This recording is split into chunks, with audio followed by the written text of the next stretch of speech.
The amber streetlights cast dancing shadows through the falling snow, creating a world suspended between beauty and brutality. The scent of winter mixed with distant aromas of warm restaurants, places Jessica Miller could no longer afford to enter. Her breath formed desperate clouds in the frigid Boston air as she clutched her 2-year-old son Noah closer, her threadbare coat inadequate against the merciless cold that had become their reality for 3 endless days. "Mommy's going to figure this out, baby. I promise," Jessica whispered to the golden-haired child, though her voice cracked with exhaustion and her cheeks bore the frozen tracks of tears when she couldn't hide. At 29, she had learned that pride was a luxury she could no longer afford. Yet something in her refused to surrender completely to despair, not while Noah depended on her. The public bench in Boston Common had become their temporary shelter, hidden enough from police patrols to avoid being moved along but close enough to the downtown area that they could benefit from the relative safety of well-lit areas. Jessica shifted Noah in her arms, alarmed at the heat radiating through his small body despite the freezing temperature. The fever that had started this morning was getting worse, and the children's Tylenol she'd purchased with her last few dollars wasn't bringing it down. Through the swirling snow, Jessica could see the golden windows of Anton's, an upscale restaurant across the street. Diners in warm, expensive clothes laughed and clinked glasses, separated from her world by merely a pane of glass and an unbridgeable economic divide. 3 weeks ago, she had been employed there as a waitress, making enough to keep their small apartment and continue saving for nursing school. Then the restaurant had closed for renovations without notice, leaving her without income just days before rent was due.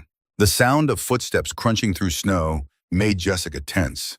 Her free hand instinctively tightened around the pepper spray in her pocket, a gift from a coworker who'd noticed the way Jessica's ex would sometimes lurk outside the restaurant. But the approaching figures weren't threatening, just a man and a small boy, both bundled in expensive winter wear. Daniel Harrison adjusted his cashmere scarf against the biting wind as he walked beside his 7-year-old son, Ethan. Their evening stroll through Boston Common had become something of a ritual in the 3 years since Rebecca's death, a quiet moment together after another long day at Harris Tech Solutions. The weight of the Patek Philippe watch on Daniel's wrist reminded him of how far he'd come from his own childhood of scarcity, but the memories remained vivid nonetheless. "Daddy, look how the snow makes everything look magical," Ethan said, his blue eyes sparkling as he caught snowflakes on his mittened hand. His blonde hair peeked out from beneath his knit cap, a painful reminder of Rebecca, who had lost her battle with cancer when Ethan was just 4. "It does, buddy," Daniel replied, his voice warm despite the cold. "Your mom always loved the first snow of winter. She said it was like the world getting a fresh start." Ethan nodded solemnly, a habit he'd developed whenever his mother was mentioned. At 7, he understood death in the abstract way children do. But the absence of a mother was a constant ache in his young heart, one that Daniel witnessed with helpless anguish every day. "Remember what Grandma Virginia always says about winter?" Daniel asked, trying to lighten the moment. "That even the hardest seasons pass eventually," Ethan recited, smiling slightly. "And that good soup and warm socks can fix almost anything." Daniel laughed, the sound carrying in the still night air.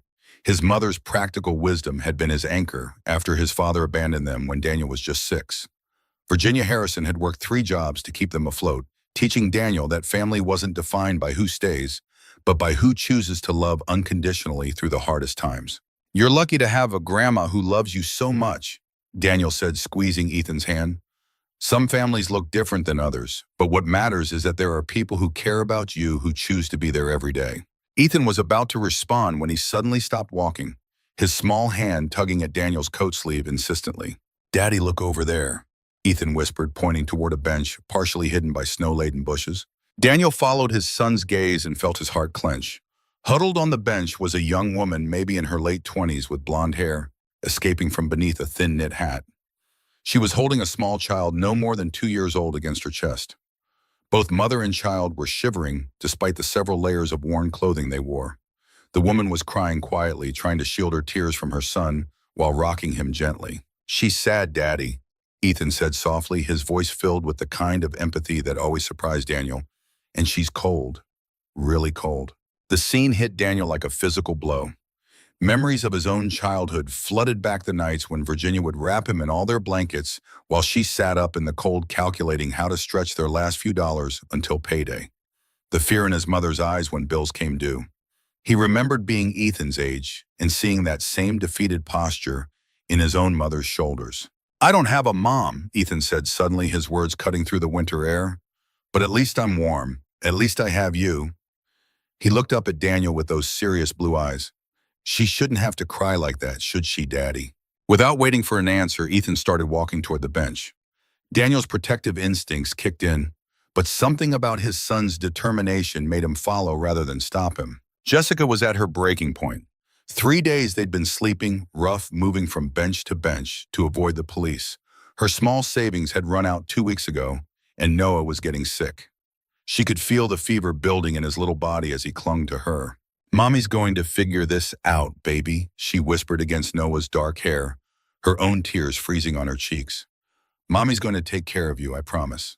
The sound of small footsteps crunching through snow made her look up in alarm. A little boy with blonde hair was approaching, followed by a tall man in an expensive coat. Jessica's muscles tensed, ready to run if necessary. Too many people had looked at her and Noah with judgment, disgust, or worse, predatory interest. But the little boy's expression was different. His blue eyes were filled with sadness and something that looked like understanding far beyond his years. Hi, Ethan said softly when he reached the bench. I'm Ethan. Are you okay? Jessica stared at this child, so young, yet speaking with such gentleness. We're fine, sweetheart. Thank you for asking. You don't look fine, Ethan replied with the brutal honesty of childhood. You look really sad and cold.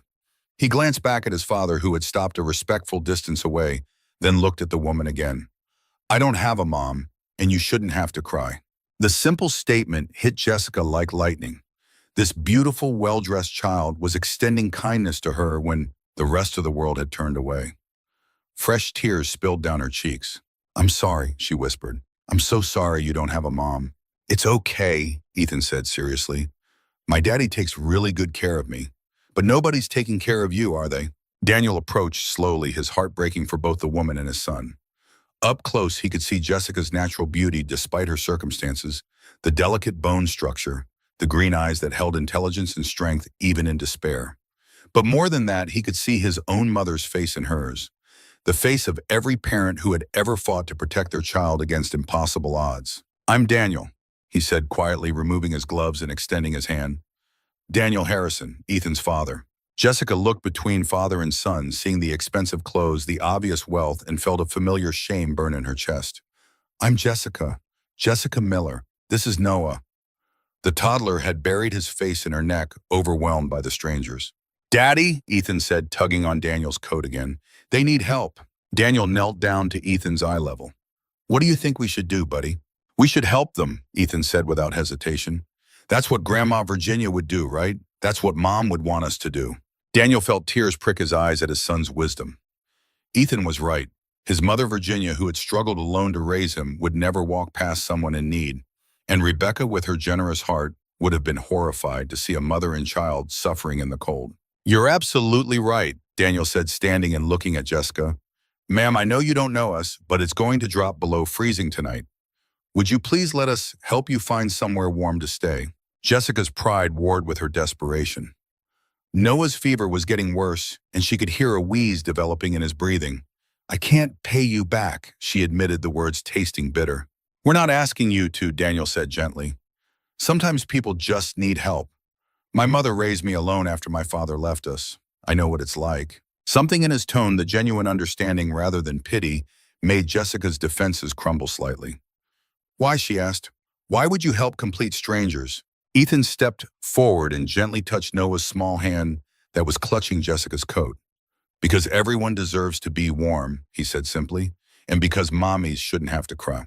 Noah's fever spiked alarmingly as they walked to Daniel's Tesla Model X parked nearby.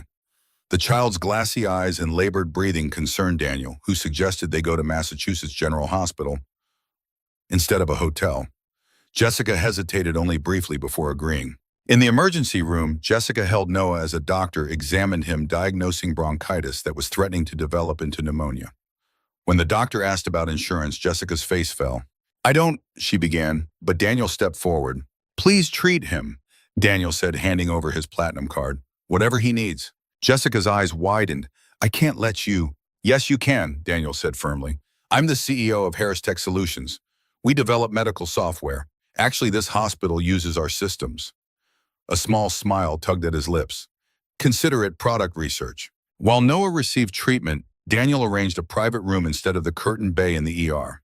Ethan sat beside Jessica in the waiting area, his small hand patting her arm with instinctive comfort. My mom died when I was 4, Ethan said suddenly. She had cancer. Daddy says she was really brave. Jessica looked at this solemn child, her heart aching. I'm sure she was very brave, and I bet she'd be very proud of how kind you are. Ethan considered this seriously. I think she would. Daddy says the best way to remember her is to be the kind of person she would have wanted me to be. Jessica glanced across the waiting room where Daniel was speaking with a doctor. His posture radiated quiet authority, but there was something fundamentally decent about him that transcended his obvious wealth. In her experience, men with power rarely wielded it with such compassion. Your daddy seems like a good man, Jessica said softly. The best, Ethan confirmed. He reads to me every night and never misses my soccer games, even though he's really busy with his company. He says I'm his most important job. When Noah was stabilized and settled in the private room, Jessica found herself alone with Daniel in the hallway. The exhaustion of 3 sleepless nights suddenly caught up with her, making her sway slightly. Daniel steadied her with a gentle hand on her elbow. When was the last time you ate something? Jessica tried to remember. Yesterday, maybe the day before. Her cheeks flushed with embarrassment. The cafeteria here is actually decent, Daniel said as if they were simply 2 parents sharing a normal conversation. Would you let me buy you dinner? Ethan is starving, and I could use some coffee. Over simple cafeteria food, Jessica reluctantly shared pieces of her story. She'd been a nursing student with a scholarship working part-time until she met Jason Reed. When she became pregnant, Jason's supportive facade crumbled, revealing addiction issues and a violent temper. She left him when she found drugs in their apartment, unwilling to expose her unborn child to that environment. I was 7 months pregnant when I left, Jessica explained, pushing mashed potatoes around her plate. I had to drop out of nursing school, but I kept working until Noah was born. We were doing okay until the restaurant closed for renovations 3 weeks ago. No notice, no severance. And Noah's father? Daniel asked carefully. Jessica's expression hardened. Jason hasn't been in the picture since I left. He made it clear he didn't want the responsibility. Daniel nodded, understanding the weight of raising a child alone. What about family? My parents died in a car accident my senior year of high school. There was an aunt in Minnesota, but we were never close. Jessica took a sip of water. What about you? You mentioned your mother. My father walked out when I was 6, Daniel said. My mother, Virginia, raised me on her own. She worked as a hospital administrator by day and cleaned offices at night. She's amazing, retired now, but still volunteers at a women's shelter 3 days a week. She sounds wonderful, Jessica said sincerely. She is, Daniel smiled. She's been an incredible grandmother to Ethan. After Rebecca died, I don't know what we would have done without her. Ethan, who had been quietly eating his chicken nuggets, looked up. Grandma makes the best mac and cheese in the universe. She puts extra cheese on top and makes it all crispy. Jessica smiled at him, the first genuine smile since they'd met. That does sound amazing. After dinner, Daniel made arrangements for Jessica and Noah at a modest but clean hotel near the hospital, paying for a week up front despite Jessica's protests. He provided his personal number and made her promise to call if Noah's condition worsened overnight. As they said goodbye in the hotel lobby, Ethan hugged Jessica's legs and whispered, "It's going to be okay, I promise." The simple confidence in his voice nearly broke her again. Daniel handed her a small bag from the hospital gift shop containing toiletries and a few essentials.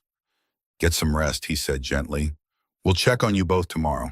Alone in the hotel room with Noah sleeping peacefully in a clean bed, Jessica allowed herself to cry properly for the first time in days. Not just tears of desperation, but also of confused gratitude. In her experience, kindness always came with expectations. She wondered what Daniel Harrison would eventually want in return. The next morning, Daniel arrived with breakfast and clothes for both Jessica and Noah. Nothing flashy, just clean, practical items in approximately the right sizes. Ethan had chosen a small, plush dinosaur for Noah, which he presented solemnly to the toddler. I had a doctor appointment this morning anyway, Daniel explained when Jessica questioned why he wasn't at work. Harris Tech is a few blocks from here. Ethan's school is nearby too. Noah's health improved rapidly with the antibiotics, and his natural toddler resilience soon had him babbling and playing with Ethan on the hotel room floor. Daniel observed the children with a thoughtful expression. Jessica, may I ask what your plans are once Noah is fully recovered? The question made her stomach tighten. I need to find another job, then an apartment. The impossibility of this with her limited resources hung between them. Daniel seemed to consider his words carefully. I may be able to help with the job part. Harris Tech partners with Massachusetts General on their electronic medical records system. We have an opening for an administrative assistant in our implementation department, someone with medical knowledge who can liaise between our tech team and the hospital staff. Jessica stared at him. I don't have a degree. I told you I had to drop out. But you were in nursing school. You understand medical terminology, procedures, patient care concerns. That's valuable. Daniel leaned forward. It's an entry-level position, but it includes health insurance, and the hours would work with daycare schedules. Why would you do this? Jessica asked, suspicion creeping into her voice. Daniel met her gaze directly. Because you need a chance, not a handout. I recognized something in you last night, the same determination my mother had. You just need a door to open. Over the next few days, as Noah recovered completely, Jessica wrestled with Daniel's offer. Pride told her to refuse. Practicality demanded she accept. Finally, she agreed to an interview which Daniel arranged, but recused himself from to avoid any appearance of impropriety. Jessica impressed the HR director with her knowledge and passion for patient care. With her nursing background and first-hand experience of healthcare systems, as both a provider in training and a patient's mother, she offered a valuable perspective. She was offered the position that same day. With her first steady paycheck in weeks, Jessica found a small apartment in a modest neighborhood. Daniel helped her navigate the application process, but insisted she sign the lease herself. This is your achievement, he said when she tried to thank him. You earned this. As January turned to February, the boundaries between helper and help began to blur. Jessica would bring lunch to Daniel's office when she got off her morning shift, ostensibly to save him money, but really because she enjoyed their conversations.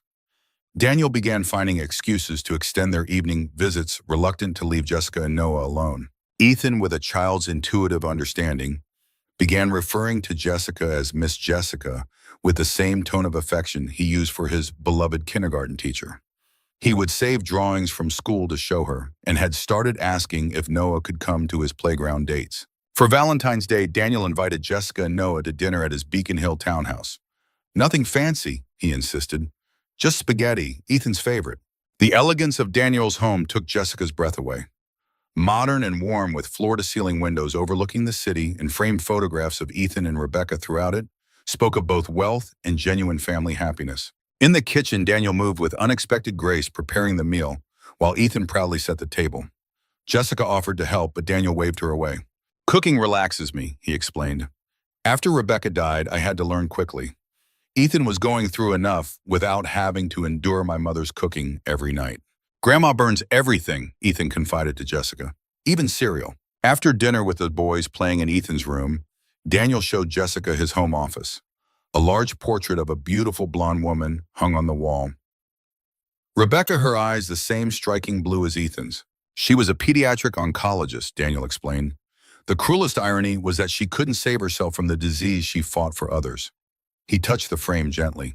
After she died, I redirected Harris Tech to focus on oncology software. Our systems help track treatment efficacy across hospitals, identifying which protocols work best for specific cancer variants. That's incredible, Jessica said softly. You turned your grief into something that helps others. Daniel shrugged.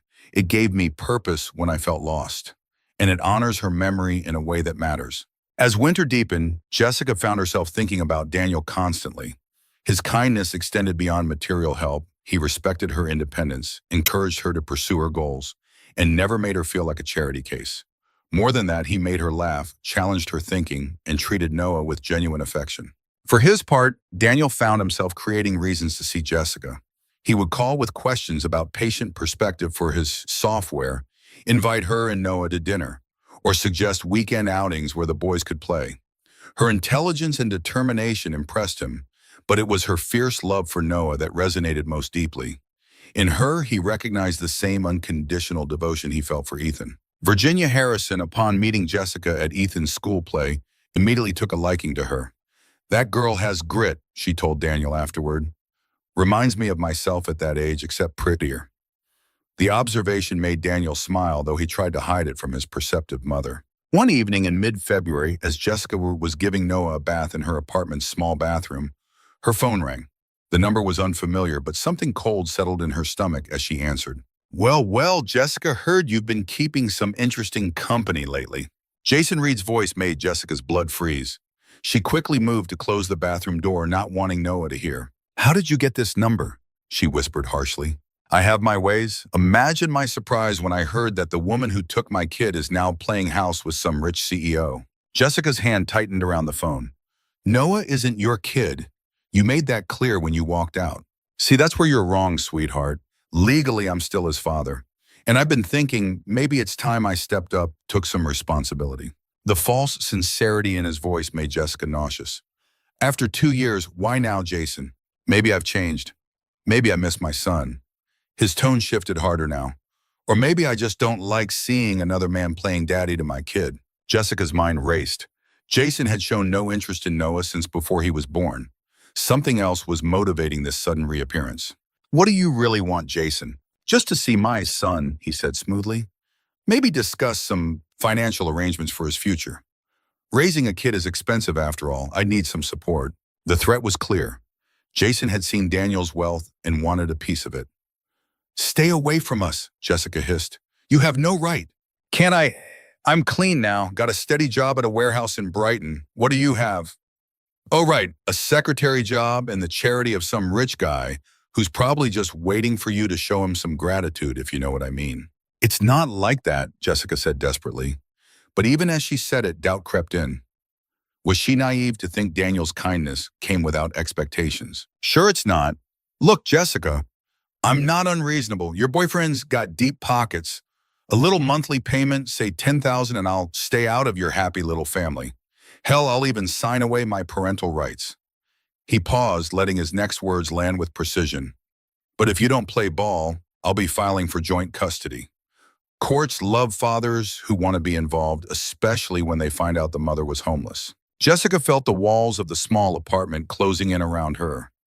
Just when she'd begun to believe in safety, in hope Jason had found a way to destroy it all. Think about it, Jason continued. I'll be in touch soon. Oh, and Jessica, don't mention this to your boyfriend. Family matters should stay private, don't you think? After Jason hung up, Jessica sat on the bathroom floor, staring at the phone in her hands. Noah's happy splashing sound seemed to come from another world. $10,000 might as well be $1 million to her. Even with her new job, she barely had enough for rent and necessities. But the alternative, losing Noah or having to share him with Jason, was unthinkable. She would do anything, sacrifice anything to protect her son, even if it meant walking away from the first happiness she'd known in years. When Daniel arrived the next evening with Ethan and dessert for everyone, he immediately noticed Jessica's pale complexion and the dark circles under her eyes. You look like you didn't sleep, he said, gently settling Noah on his lap, while Ethan immediately began showing the toddler his new book about dinosaurs. I'm fine, Jessica lied, forcing a smile, just tired from work. But Daniel knew her well enough by now to see through the facade. Throughout their visit, Jessica seemed distant, distracted. She kept glancing at her phone with a fearful expression and jumped at every unexpected sound. That evening, Daniel found an excuse to return alone after dropping Ethan at Virginia's house for a sleepover. He knocked softly on Jessica's apartment door. Daniel, what are you doing here? Jessica asked, opening the door just enough to see him. Her eyes were red-rimmed. She'd clearly been crying. Something's wrong, Daniel said simply. And don't tell me you're fine, because we both know that's not true. For a moment, Jessica almost broke down and told him everything. The longing to let someone else carry this burden, to feel his arms around her and hear him promise that everything would be okay, was almost overwhelming. But Jason's words echoed in her mind. What if Daniel's kindness was conditional? What if, when faced with the ugly reality of her past, he decided she and Noah weren't worth the trouble? I think, Jessica said carefully, her heart breaking with each word, that Noah and I need to start standing on our own feet. You and Ethan have been more than generous, but we can't keep depending on you forever. Daniel felt like he'd been punched in the gut. Is this about money? Because if you need more help... No, Jessica said quickly. It's not about money. It's about Noah and me learning to be independent. We can't build a life on someone else's charity. The word charity hit Daniel like a slap. Is that really how she saw his feelings for her? His growing love for both her and Noah. Is that what you think this is? He asked quietly. Charity. Jessica couldn't meet his eyes. What else could it be? A man like you, successful, wealthy. Why would you tie yourself down to someone like me? Someone with nothing to offer? Because I love you, Daniel said simply, the words falling into the space between them like stones into still water. Because Ethan loves you. Because when I imagine my future, I can't see it without you and Noah in it. Jessica's composure cracked completely. You can't love me, she whispered through her tears.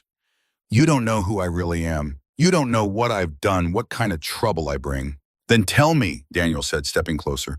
Tell me everything. Let me decide what I can handle. For a heartbreaking moment, Jessica wavered. The longing in Daniel's eyes, the promise of safety and love, was everything she'd ever dreamed of. But Jason's threats loomed large in her mind. I can't, she said, finally stepping back and starting to close the door. I'm sorry, Daniel, for everything, but this has to end. The door closed between them with a soft click that sounded like a gunshot in the quiet hallway. The next morning, Jessica called in sick to work, packed their essential belongings, and withdrew the small amount she'd managed to save from her bank account. She left a note for her landlord explaining the sudden departure and enclosed the remainder of the month's rent. She found a cramped studio apartment in a rougher part of East Boston and paid in cash for the first month, no questions asked. She quit her job at Harris Tech via email, unable to face Daniel or the colleagues who had welcomed her.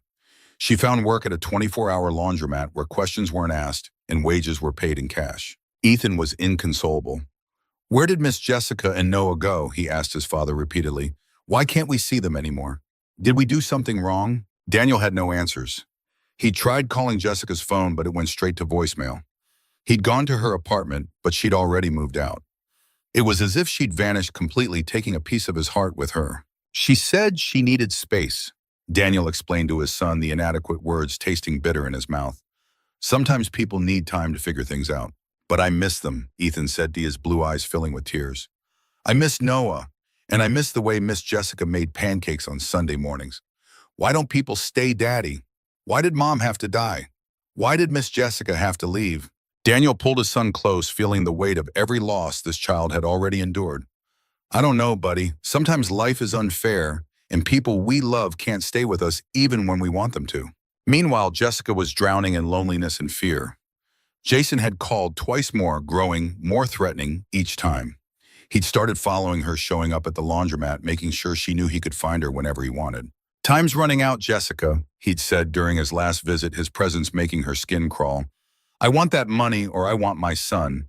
Your choice. Jessica had started making inquiries about legal aid, but the lawyers she spoke to were clear.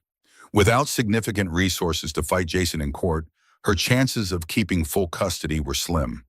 Jason had cleaned up his act enough to present as a stable father figure, while Jessica's history of housing instability and job changes over the past months would work against her. She was trapped, and the walls were closing in. Noah sensed her anxiety and became clingy and fretful, making it harder for her to work the long shifts needed to survive. She lost weight, sleeping only in brief snatches between Jason's threatening calls and her constant worry. One evening in early March, as Jessica was walking home from work through the dimly lit streets of her new neighborhood, she heard footsteps behind her. Her heart began to race as she recognized Jason's deliberate pace. Jessica, sweetheart, we need to talk, he called out, his voice echoing off the empty buildings. She broke into a run, clutching her purse tighter. But Jason was faster, his longer legs closing the distance between them quickly. He grabbed her arm, spinning her around with enough force to make her stumble. Let go of me, Jessica said, trying to keep her voice steady despite the terror coursing through her veins. Not until you listen, Jason snarled, his grip tightening. I'm done playing games. You have until tomorrow night to get me my money or I'm filing for custody of Noah. And don't think your rich boyfriend can save you. I made sure to do some digging on Mr. Daniel Harrison. Turns out he's got quite the reputation for helping desperate single mothers. Makes a man wonder what he's really after. Jason's words were like poison, confirming Jessica's worst fears about Daniel's motivations. Even as part of her knew it wasn't true, the seed of doubt Jason planted took root in her already fragile confidence. I don't have $10,000, Jessica said through gritted teeth. I never will. Then I guess we'll see you in court, Jason said with a cruel smile. Hope you've enjoyed playing mommy because it's about to be over. He released her arm with a shove that sent Jessica stumbling backward as he walked away, whistling casually. Jessica slumped against a building wall and sobbed. She was out of options, out of time, and out of hope. Unknown to Jessica, Daniel had been conducting his own search for her and Noah. His resources and connections in the business community had eventually led him to the laundromat where she worked. But rather than confront her directly, which had failed before he'd begun a quiet campaign of support, he'd arranged for the laundromat owner to receive an anonymous donation that resulted in Jessica getting a raise. He'd had groceries and children's clothes delivered to her apartment with notes claiming they were from various local charities. He'd even quietly paid the deposit and first month's rent on a better apartment across town, having it offered to Jessica as subsidized housing for single mothers. But Jessica, deep in survival mode and constantly looking over her shoulder for Jason, interpreted these gestures with suspicion rather than gratitude. In her experience, help always came with a price, and she was terrified of owing more than she could ever repay. The breaking point came on a rainy Thursday evening in mid-March. Jessica had just finished her shift at the laundromat and was picking up Noah from the elderly neighbor who watched him for a few dollars a day. As she climbed the stairs to her fourth-floor apartment, she heard a familiar voice echoing in the narrow hallway. "There's my boy," Jason was saying, his tone sickeningly sweet. "Look how big you've gotten, Noah." Jessica's blood turned to ice. Through her slightly open apartment door, she could see Jason sitting on her couch holding a confused and frightened Noah on his lap. Her elderly neighbor, Mrs. Chen, was wringing her hands nearby. "I'm sorry, Jessica," Mrs. Chen said as Jessica burst through the door. "He said he was the father, said you were expecting him. I didn't know." "It's okay, Mrs. Chen," Jessica said, forcing her voice to remain calm, even as every maternal instinct screamed at her to snatch Noah away from Jason. "Thank you for letting him in." After the neighbor left, Jessica faced Jason across her small living room. Noah was whimpering, reaching for his mother, but being held firmly in place by Jason's strong hands. "Daddy wants to spend some time with his son," Jason said mockingly. "That's not too much to ask, is it, Jessica?" "You're scaring him," Jessica said, taking a step forward. "Please just put him down." "I don't think so. See, Noah and I are just getting reacquainted. Tomorrow we might take a longer trip, maybe to stay with some family upstate while the custody hearing gets sorted out." Jason's smile was pure malice. "Unless, of course, you've reconsidered my generous offer." Jessica felt her world tilting off its axis. "You can't take him. Please, Jason, he doesn't even know you. You'll traumatize him." "Should have thought of that before you decided to play happy family with someone else's money," Jason replied. He stood up, still holding Noah, who had begun to cry for his mother. "Last chance, Jessica. $10,000 cash by tomorrow night or Noah comes with me." The sound of her son's cries was like a knife to Jessica's heart. In that moment, she made a decision that went against every proud, independent instinct she had left. "Wait," she said desperately. I might know where I can get the money." Jason's eyes lit up with greedy satisfaction. "I thought you might. You have until tomorrow at 8:00 p.m. Meet me at the pier near the Navy Yard. Come alone and bring cash."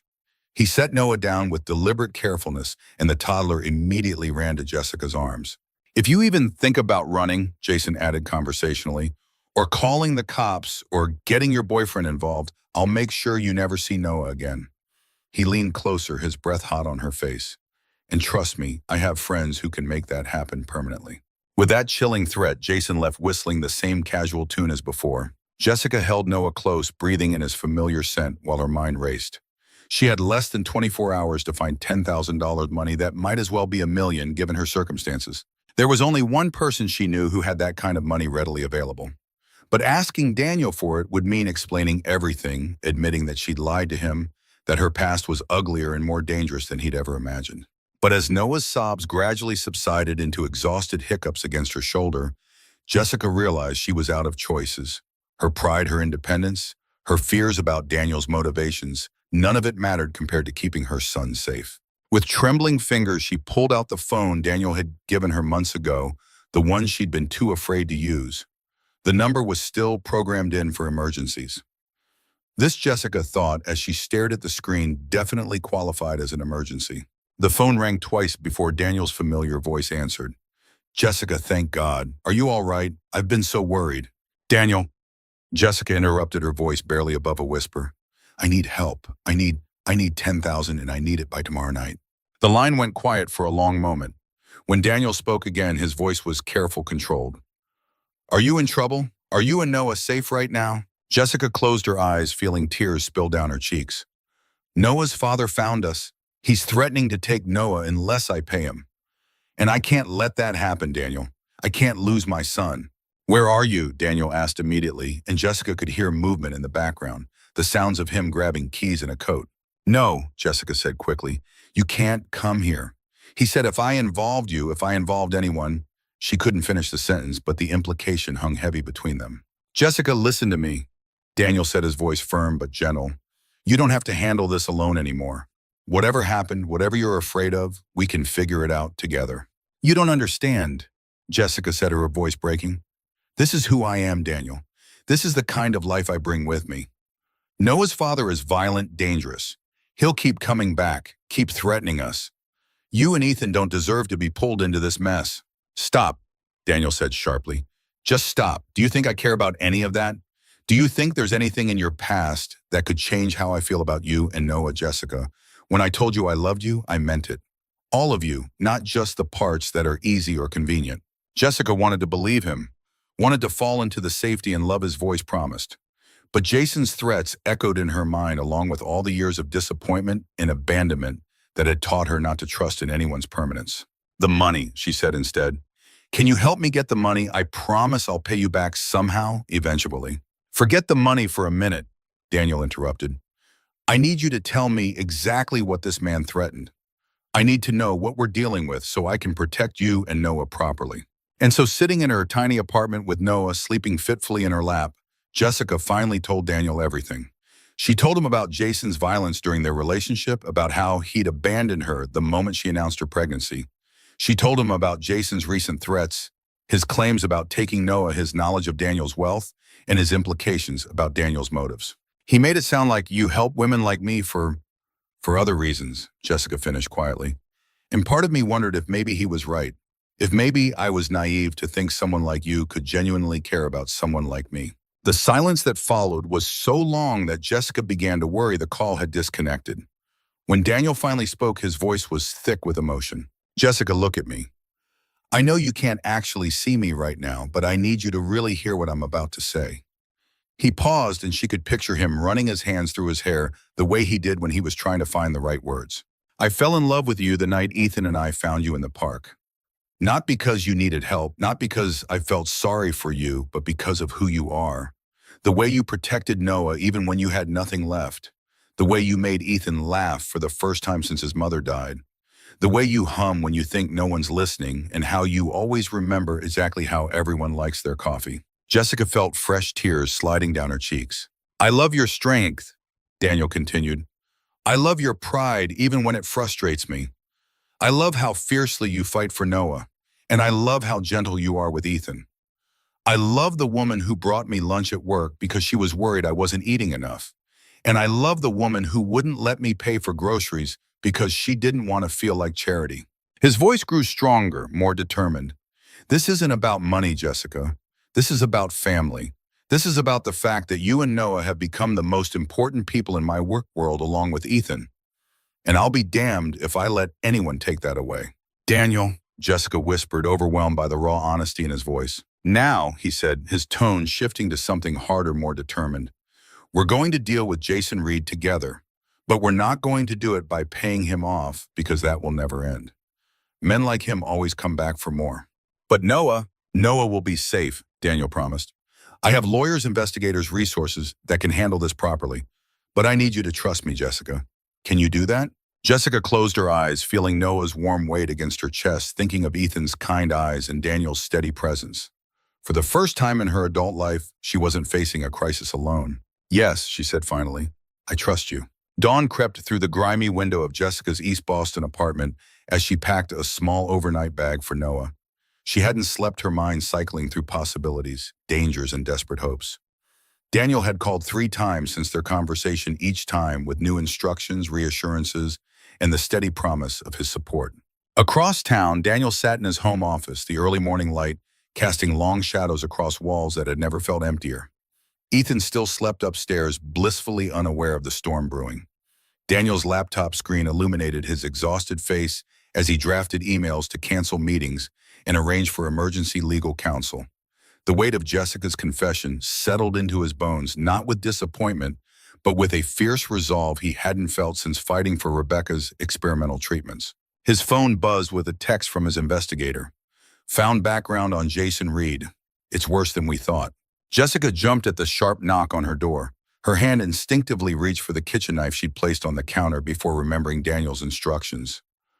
Don't open the door for anyone but me, and I'll text you exactly when I arrive.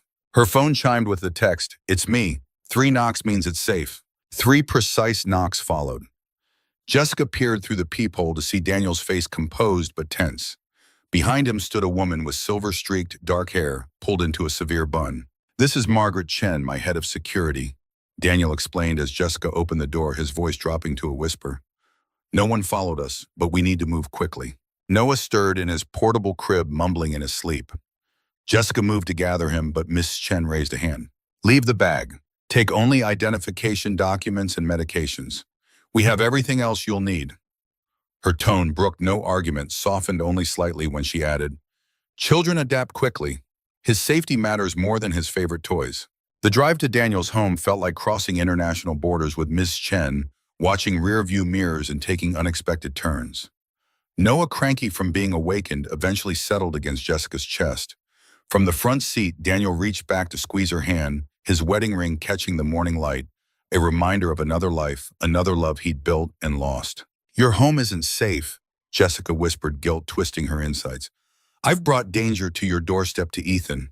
Daniel's fingers tightened around hers.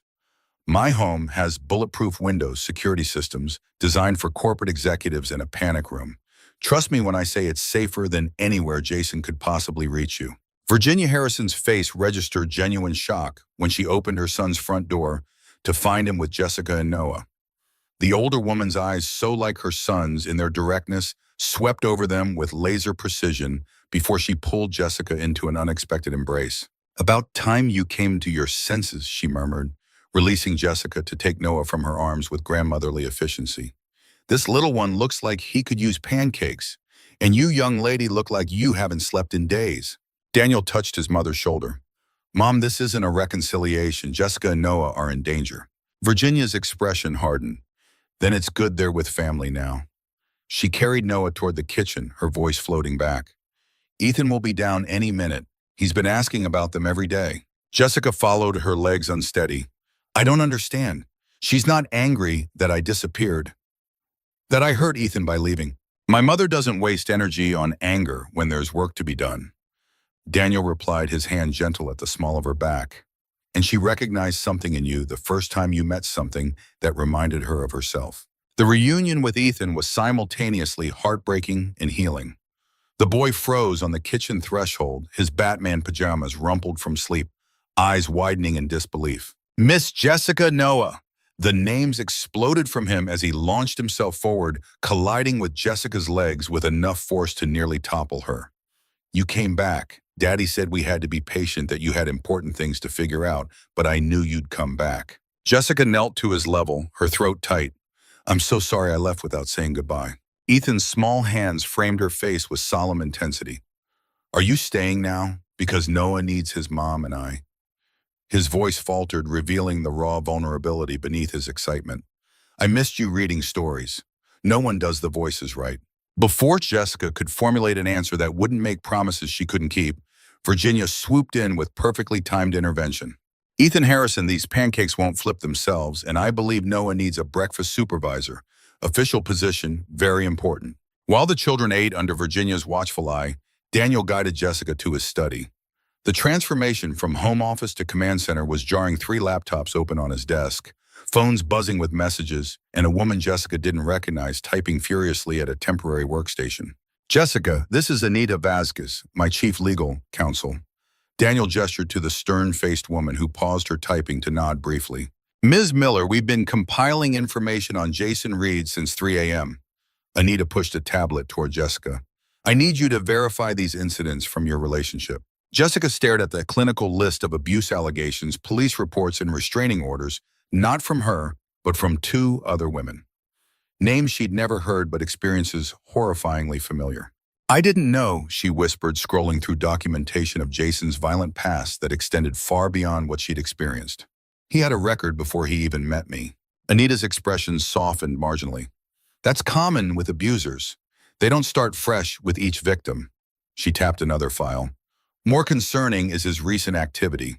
In the past 6 months, Jason Reed has accumulated significant gambling debts to some very dangerous people. Our investigator believes his sudden interest in Noah is financially motivated. Daniel leaned against his desk, arms crossed.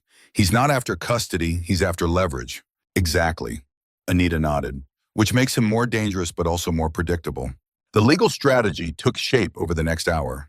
Anita explained options ranging from emergency restraining orders to preemptively filing for full custody with supervised visitation, a move that would put the legal system on notice before Jason could make his play. Jessica's head spun with terminology: guardian ad litem, temporary emergency custody, psychological evaluations.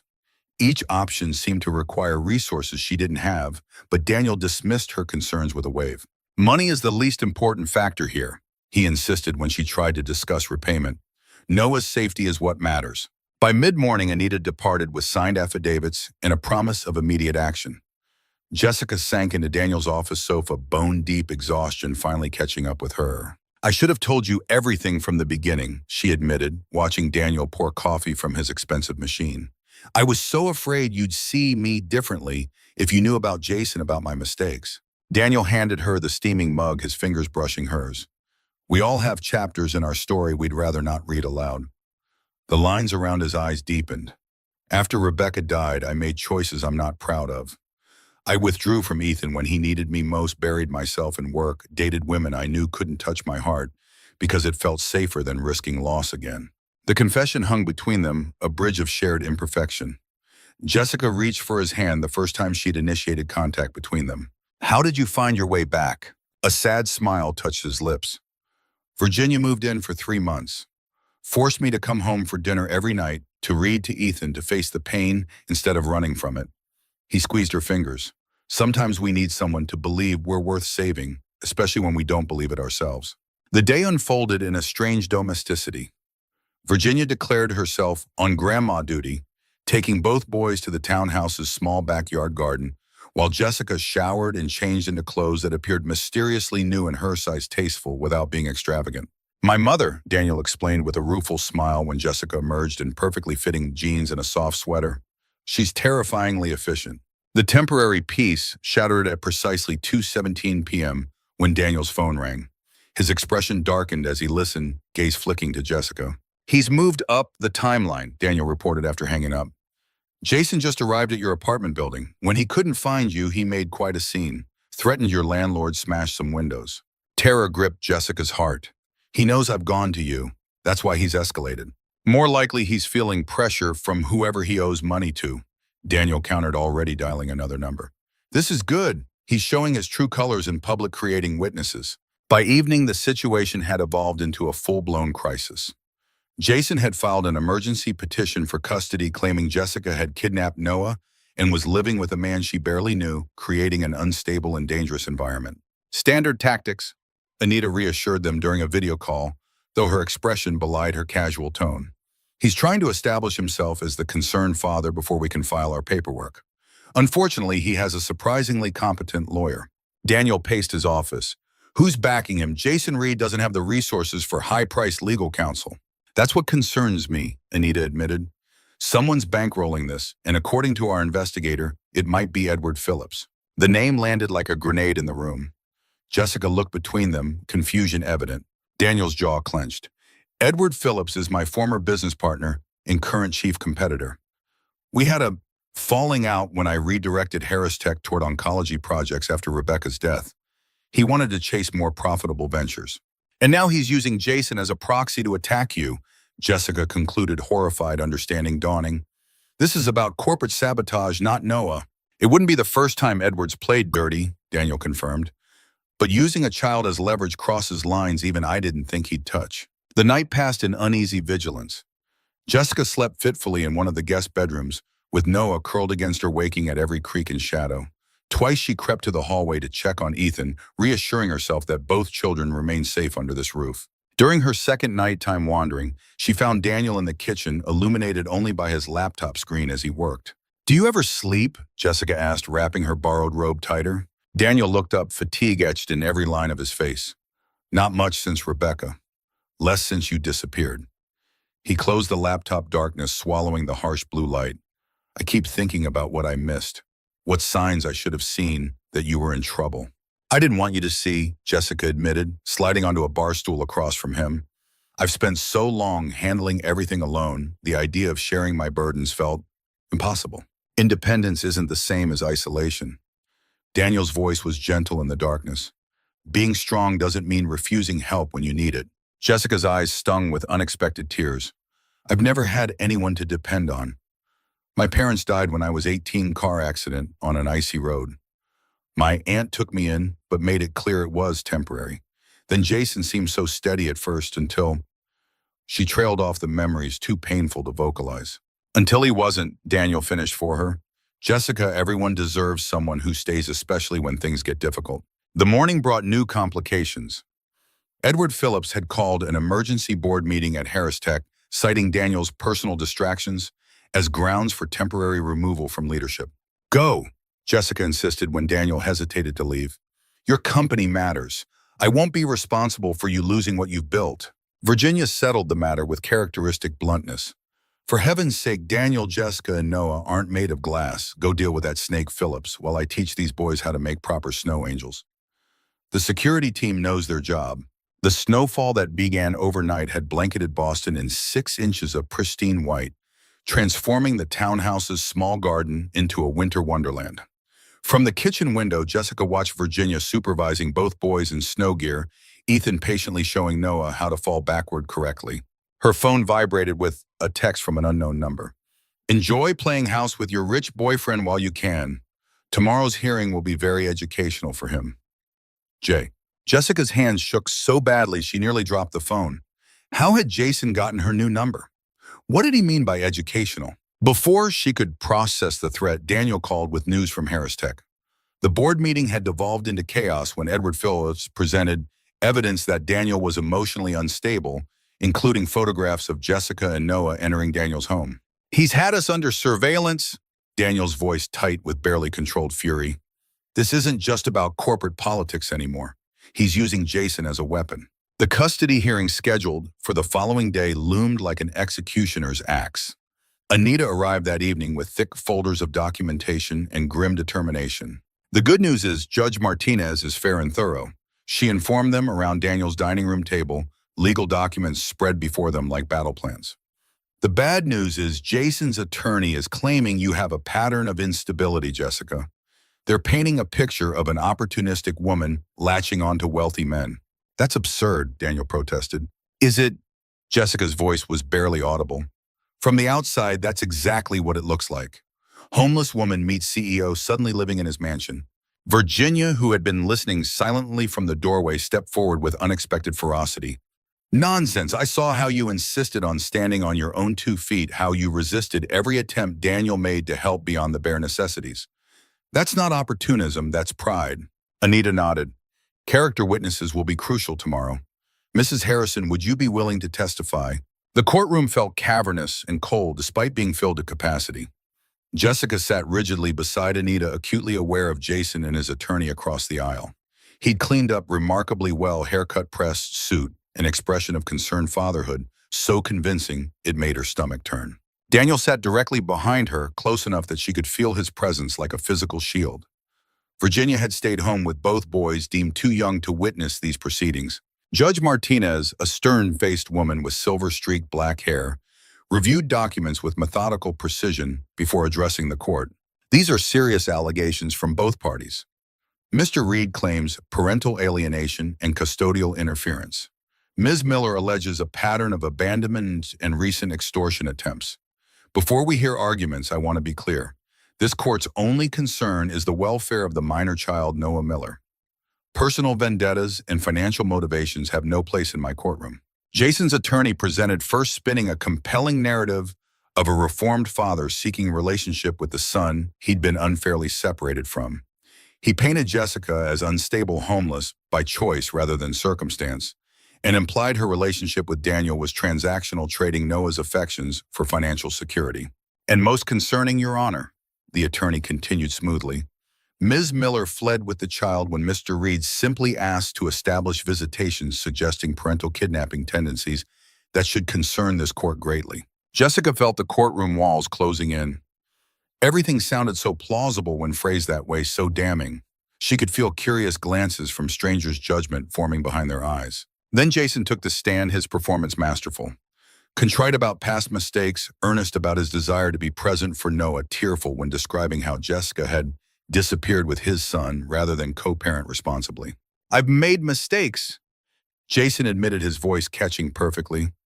"I wasn't ready to be a father when Noah was born. But I've changed. I have a steady job, a two-bedroom apartment, savings for his education. All I'm asking for is the chance to know my son." When cross-examination began, Anita approached the stand with deceptive casualness. "Mr. Reed, you testified that you've maintained steady employment for the past year. At Brighton Warehousing, is that correct?" Jason nodded confidently. "Yes, I'm a shift supervisor now." "Interesting." Anita consulted her notes with theatrical precision. "Because Brighton Warehousing has no record of your employment beyond 3 months ago when you were terminated for stealing inventory." The first crack appeared in Jason's facade, a flicker of panic quickly suppressed. There must be some mistake. "And this two-bedroom apartment you mentioned," Anita continued relentlessly, "would that be the one you haven't paid rent on for 6 weeks, the one you're currently facing eviction from?" By the time Anita finished her questioning, Jason's credibility lay in tatters. His carefully constructed image of stability collapsed under evidence of ongoing gambling associations with known criminals and a pattern of threatening behavior documented by neighbors and former employers. But the killing blow came from an unexpected source. During a brief recess, a young woman approached Anita in the hallway, speaking urgently in hushed tones. When court reconvened, Anita requested permission to call a new witness, Melissa Torres, mother of Jason's 4-year-old daughter. Jason's face drained of color as the petite woman took the stand. With quiet dignity, she recounted a relationship disturbingly similar to Jessica's initial charm, followed by escalating control abandonment during pregnancy, then reappearance 2 years later, demanding money under threat of custody battles. "He's never wanted Lucia," Melissa stated flatly. "He wanted leverage over me because I was dating someone successful. When I couldn't pay what he demanded, he filed for visitation, showed up twice, then disappeared again when he found an easier target." Judge Martinez's expression remained impassive, but her questions grew increasingly pointed. By the time Jessica took the stand, the atmosphere in the courtroom had shifted perceptibly. Jessica spoke with simple honesty about her relationship with Jason, her struggles as a single mother, and the circumstances that led to her homelessness. When asked about Daniel, she chose her words carefully. "Mr. Harrison offered help when we needed it most, but always in ways that preserved my dignity and independence. He found me employment based on my qualifications, not charity. He encouraged me to stand on my own feet while providing a safety net." She took a deep breath. "When Jason threatened to take Noah unless I paid him money I didn't have, Daniel could have simply written a check. Instead, he showed me how to fight back properly through legal channels with truth." Daniel's testimony followed his corporate authority, surprisingly effective in this setting. He spoke of Jessica's fierce independence, her reluctance to accept help, her dedication to Noah above all else. When Jason's attorney implied romantic involvement, Daniel neither confirmed nor denied, instead redirecting to the core issue. "My feelings for Jessica and Noah are irrelevant to these proceedings," he stated firmly. "What matters is that Jason Reed is attempting to use a child as leverage for financial gain, and I refuse to be extorted." The attorney pressed harder. "Isn't it true that you have a pattern of rescuing vulnerable women, Mr. Harrison? That Jessica Miller is simply the latest in a string of charity cases that appeal to your savior complex?" A dangerous stillness came over Daniel's features. "My late wife, Dr. Rebecca Harrison, was a pediatric oncologist who saved children's lives daily while I built software. If anyone in our marriage had a savior complex, it certainly wasn't me." His voice dropped to a deadly calm. "I help people when I can, because I was once the child of a struggling single mother, and I know what difference even small kindnesses can make. If you find that pathological, perhaps the deficiency lies in your perspective, not my actions." Virginia Harrison's testimony proved surprisingly powerful. With grandmotherly charm that barely concealed a spine of steel, she described Jessica's determination to provide for Noah independently, her initial reluctance to accept help, and her positive influence on Ethan. "In my 70 years," Virginia concluded with devastating simplicity, "I've become an excellent judge of character. Jason Reed wants money, not a child. Jessica Miller wants security for her son, not luxury for herself. The difference is as clear as day to anyone with eyes to see and sense to think." As the hearing concluded, Judge Martinez announced she would review all evidence, before making her ruling the following morning. The uncertainty hung heavy as they left the courthouse, Jessica moving as if in a fog. "What happens now?" she asked as they reached Daniel's car. "Now we wait," Daniel replied, his hand warm against the small of her back. "But Anita thinks it went well." Melissa Torres' testimony was unexpected gold. Jessica watched Jason conferring urgently with his attorney across the parking lot, his expression thunderous. "He won't give up. This isn't over." "No," Daniel agreed, opening the car door for her. But for the first time, he's not holding all the cards. The evening passed in tense anticipation. Virginia created a fortress of normality for the children, orchestrating dinner, bath time, and bedtime stories with determined cheerfulness. Jessica marveled at Noah's resilience, his immediate acceptance of this new arrangement, his delight in having a brother in Ethan, his easy affection for Virginia. "Children adapt," Virginia explained when Jessica expressed her wonder. "They sense safety and respond to it. Noah knows you're more relaxed here, more secure. That tells him everything he needs to know." After the children were asleep, Jessica found Daniel in his study staring at his computer screen without seeing it. She hesitated in the doorway, suddenly aware of their solitude, of all that remained unspoken between them. "The board is voting tomorrow on whether to suspend me as CEO," Daniel said without looking up.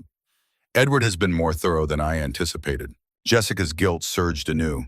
"I never meant for you to risk everything for us." Daniel finally raised his gaze to meet hers. "My company matters, Jessica, but you and Noah matter more." He stood moving around the desk to approach her.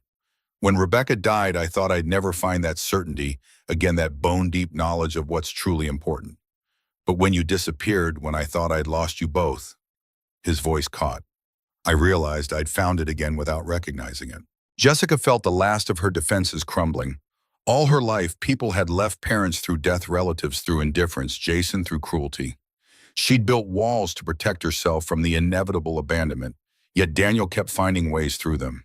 "I'm still afraid," she admitted. "Afraid of depending on someone, of believing in safety only to have it ripped away again." Daniel's hands framed her face with exquisite gentleness. "I can't promise life won't be hard. I can't guarantee we won't face more challenges, more people trying to hurt us." His thumbs brushed away tears she hadn't realized were falling. "But I can promise you won't face them alone.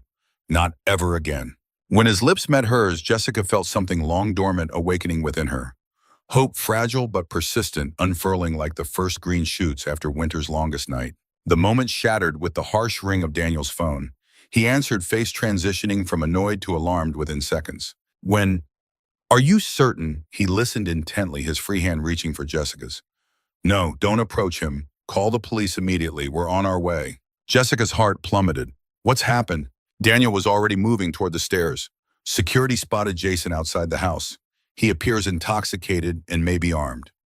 His grip on her hand tightened. "We need to get the children to the safe room. Now."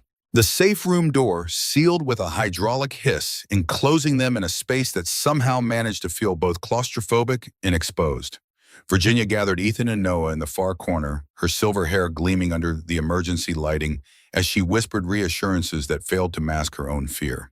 The boys, groggy from being wrenched from sleep, clung to each other with instinctive solidarity that transcended their short acquaintance.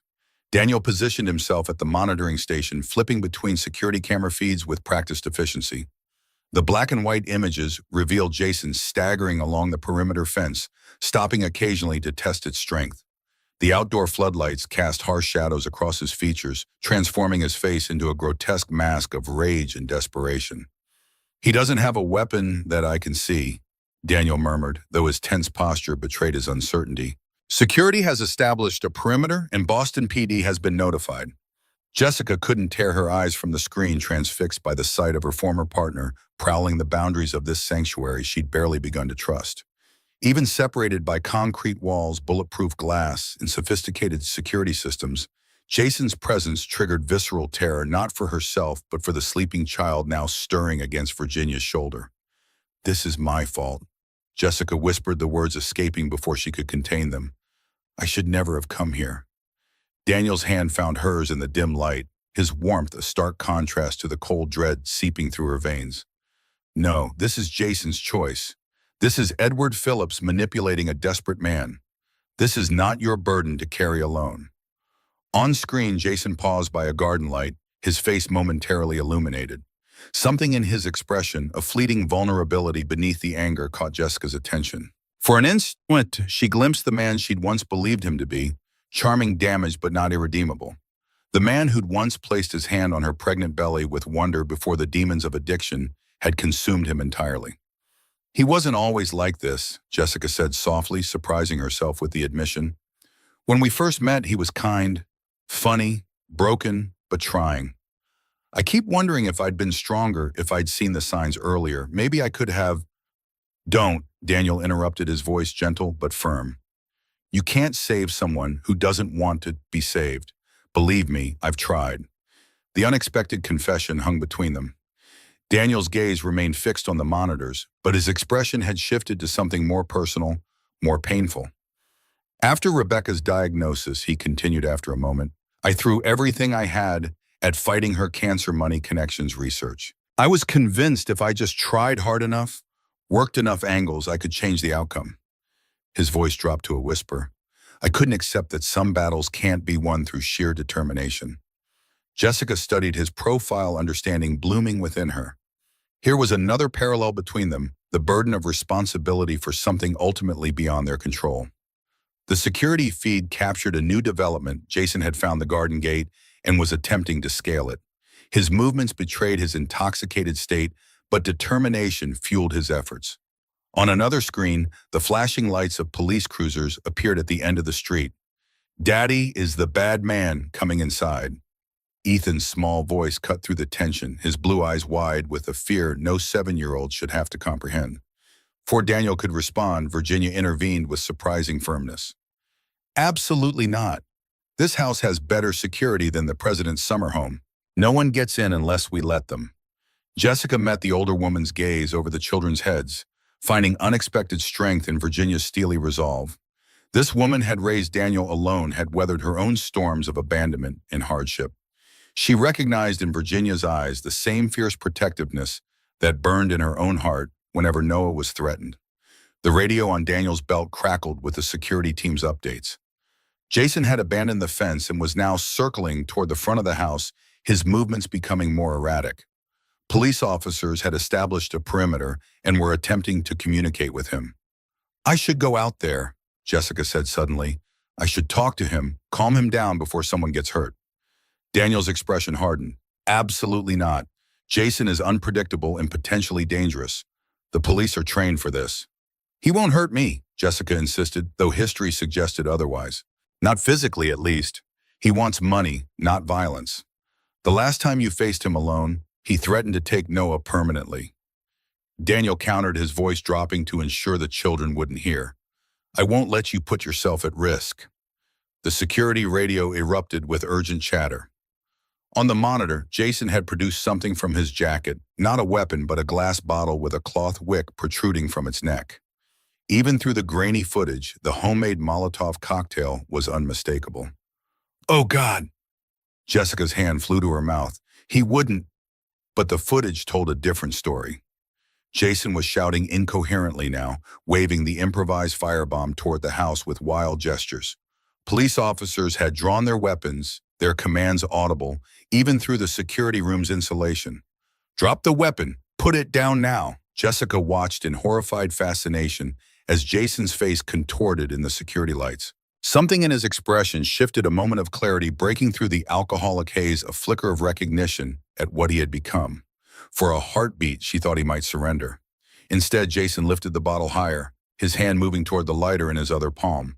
The gesture wasn't threatening, but appeared almost sacrificial, as if he'd decided destruction was the only path remaining. I need to stop this, Daniel decided, reaching for the safe room's communication system. I can talk to him, offer him money, anything to defuse this before The exterior camera feed exploded in a flash of light as a police officer fired.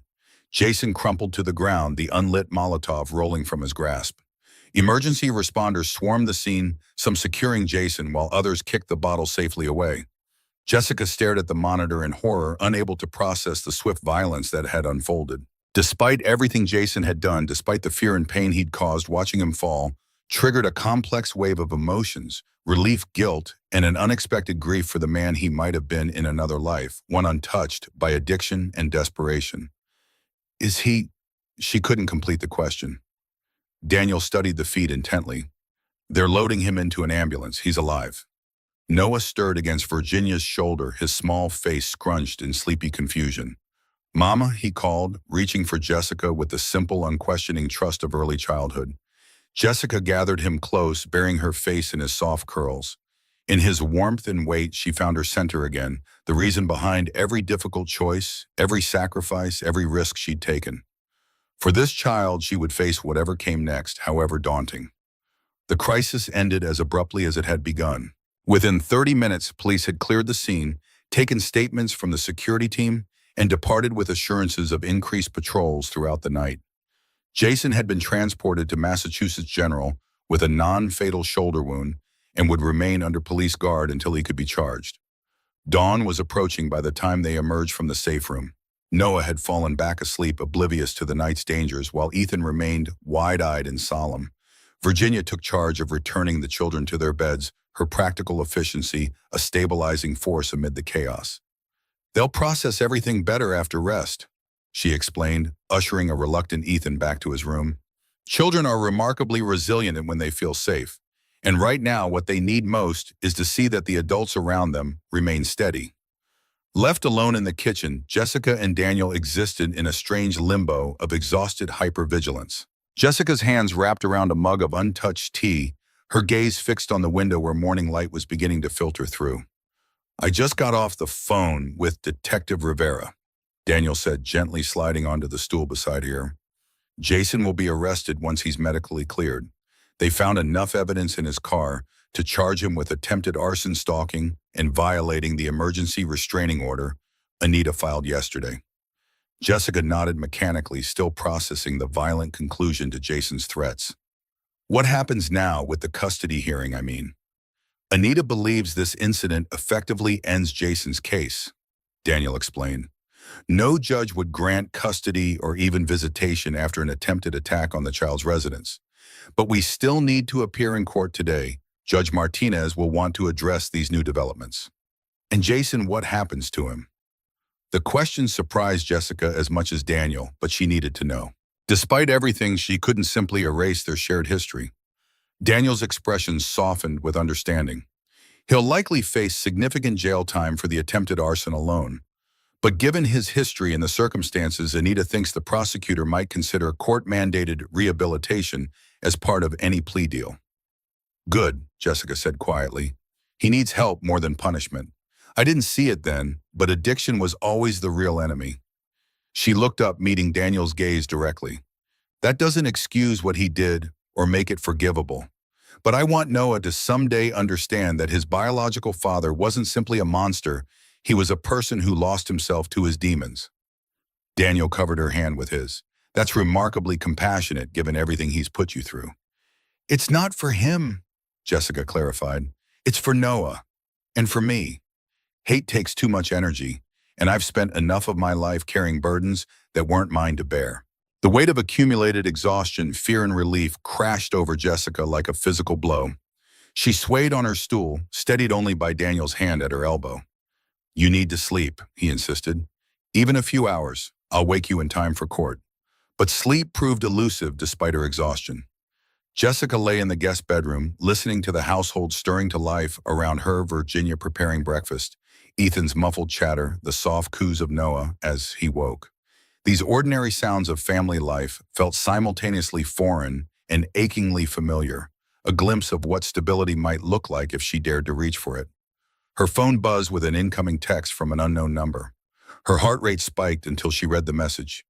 "Ms. Miller, this is Dr. Aisha Khan from Mass General. I'm treating Jason Reed. He's asking to speak with you before surgery. This is entirely your choice. Please call if you wish to arrange this." Jessica stared at the message, uncertain how to respond. Part of her wanted to ignore it completely to sever this final connection to her troubled past. But another part, the part that had once loved him, the part that believed in redemption, couldn't simply turn away. After several minutes of internal debate, she texted back a simple reply. "Tell him I wish him healing, but I cannot speak with him today. Court proceedings for Noah's custody take priority." With that boundary established, Jessica finally drifted into a fitful sleep, awakening 2 hours later to the gentle touch of Virginia's hand on her shoulder. "Time to prepare for court, dear," the older woman said, setting a mug of coffee on the nightstand. "I've laid out some clothes that should fit. Nothing too formal. Judge Martinez appreciates authenticity over performative respectability." The courthouse atmosphere differed dramatically from the previous day. News of Jason's overnight arrest had spread, drawing media attention and curious onlookers. Jessica kept her head down as Daniel escorted her through the gauntlet of reporters, Anita clearing a path with practiced authority. Inside the courtroom, Jason's absence was conspicuous. His attorney sat alone at the defense table, his expression grim. More surprising was the presence of a distinguished older man in an impeccable suit seated directly behind him. Edward Phillips, Daniel's business rival, watching the proceedings with clinical detachment. What struck Jessica most was how ordinary Phillips appeared, silver-haired, distinguished with the confident bearing of a man accustomed to wielding influence. Nothing in his appearance suggested someone capable of using a child as a pawn in corporate revenge. Yet his eyes, cool and calculating, as they followed Daniel's movements, revealed a coldness that made Jessica instinctively draw closer to Daniel. Judge Martinez entered with brisk efficiency, acknowledging the unusual circumstances before addressing the court. "In light of Mr. Reed's actions last night and his current medical situation, this hearing will proceed without his presence. Mr. Lawson, do you continue to represent Mr. Reed's interests?" Jason's attorney rose, his discomfort evident. "Your Honor, given recent developments, I must inform the court that I am withdrawing as counsel for Mr. Reed. His actions represent a material breach of our agreement regarding truthful representation."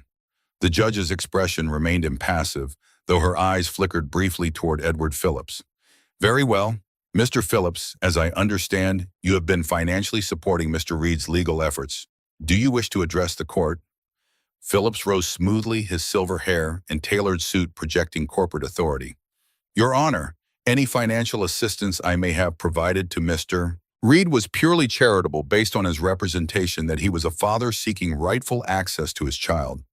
I had no knowledge of his intentions or actions last night, which I categorically condemn." The calculated distance in his statement wasn't lost on anyone present. Phillips was cutting ties, abandoning Jason to face consequences alone. Judge Martinez regarded Phillips with undisguised skepticism. "Mr. Phillips, this court has received evidence suggesting your involvement extended beyond mere charity. Documents indicate you specifically sought out Mr. Reed after discovering his connection to Ms. Miller, who is employed by your business competitor." Phillips's composure wavered momentarily. "Your Honor, I categorically deny any improper—" "Save it for the Ethics Committee, Mr. Phillips," Judge Martinez interrupted. "This is a family court concerned solely with the welfare of the child in question. But I will be forwarding all relevant materials to the appropriate authorities for further investigation." Jessica felt Daniel tense beside her, his hand finding hers beneath the table. This public rebuke of Phillips represented more than a personal victory. It was official recognition of the manipulation that had nearly cost her Noah. Judge Martinez redirected her attention to the matter at hand. "Given these circumstances and the evidence presented yesterday, this court finds it in the best interest of Noah Miller to remain in the sole legal and physical custody of his mother, Jessica Miller. Furthermore, the court grants the petition for a permanent restraining order against Jason Reed, prohibiting contact with both Ms. Miller and the minor child." Relief flooded through Jessica's body, leaving her lightheaded and trembling. Daniel's hand tightened around hers, anchoring her to the moment. "However," the judge continued, her gaze piercing, "this court remains concerned about the stability of Noah Miller's living situation. Ms. Miller, while I recognize the extraordinary circumstances you've faced, the fact remains that you have experienced housing insecurity and employment instability over the past year. I am therefore ordering 6 months of supervision by family services to ensure appropriate living conditions are maintained." The victory suddenly felt hollow. Despite winning against Jason, Jessica now faced state scrutiny of her parenting, a new form of vulnerability she hadn't anticipated. "Your Honor," Anita rose smoothly, "my client acknowledges the court's concerns and welcomes the opportunity to demonstrate her commitment to providing a stable environment for her son. We would, however, request that the court formally document the extraordinary circumstances that led to Ms. Miller's temporary housing insecurity to establish context for future proceedings." Judge Martinez nodded. "A reasonable request, Counselor. Let the record show that Ms. Miller's housing situation resulted from sudden job loss without notice, and that she has demonstrated consistent efforts to maintain stability for her child under difficult circumstances. She directed her next words directly to Jessica. Ms. Miller, this court recognizes your dedication to your son's welfare. The supervision order is not punitive, but protective, a safety net as you rebuild. With those final words, the judge concluded the hearing. As they gathered their belongings, Jessica felt a strange lightness beginning to replace the heaviness that had weighed on her for months. The road ahead would not be easy, but for the first time she could envision a future without the constant shadow of Jason's threats. That momentary peace shattered as Edward Phillips intercepted them in the hallway, his smile as cold as his eyes. Daniel, always a pleasure.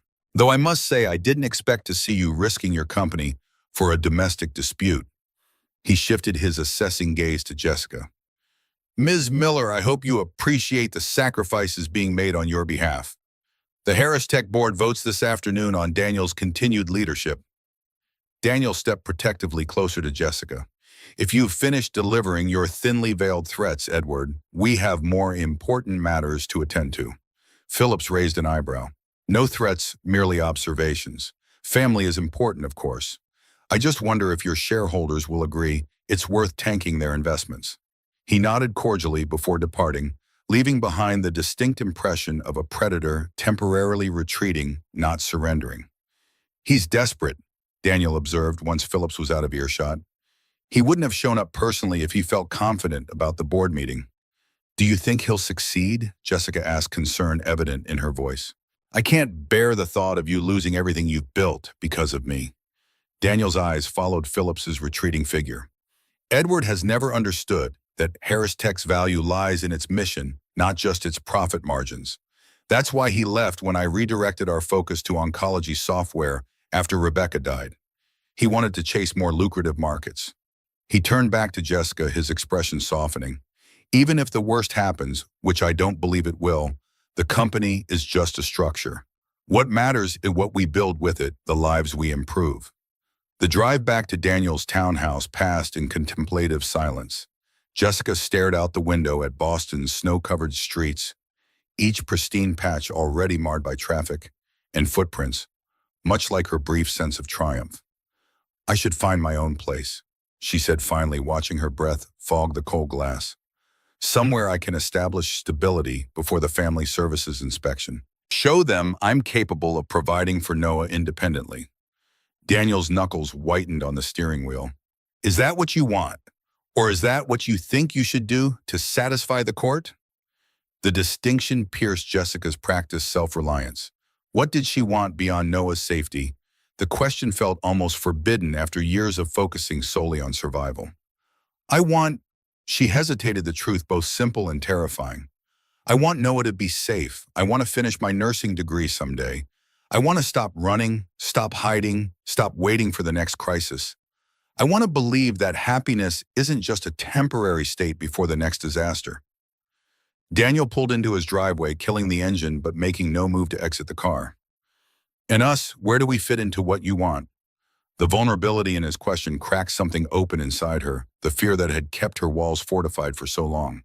You and Ethan feel like home, Jessica admitted, the words barely audible. And that terrifies me because homes can be lost. People leave or die or change their minds. I've never had anything permanent. Daniel turned toward her, winter sunlight illuminating the sincerity in his eyes. Some things can be permanent if we choose them to be. Every day we make that choice.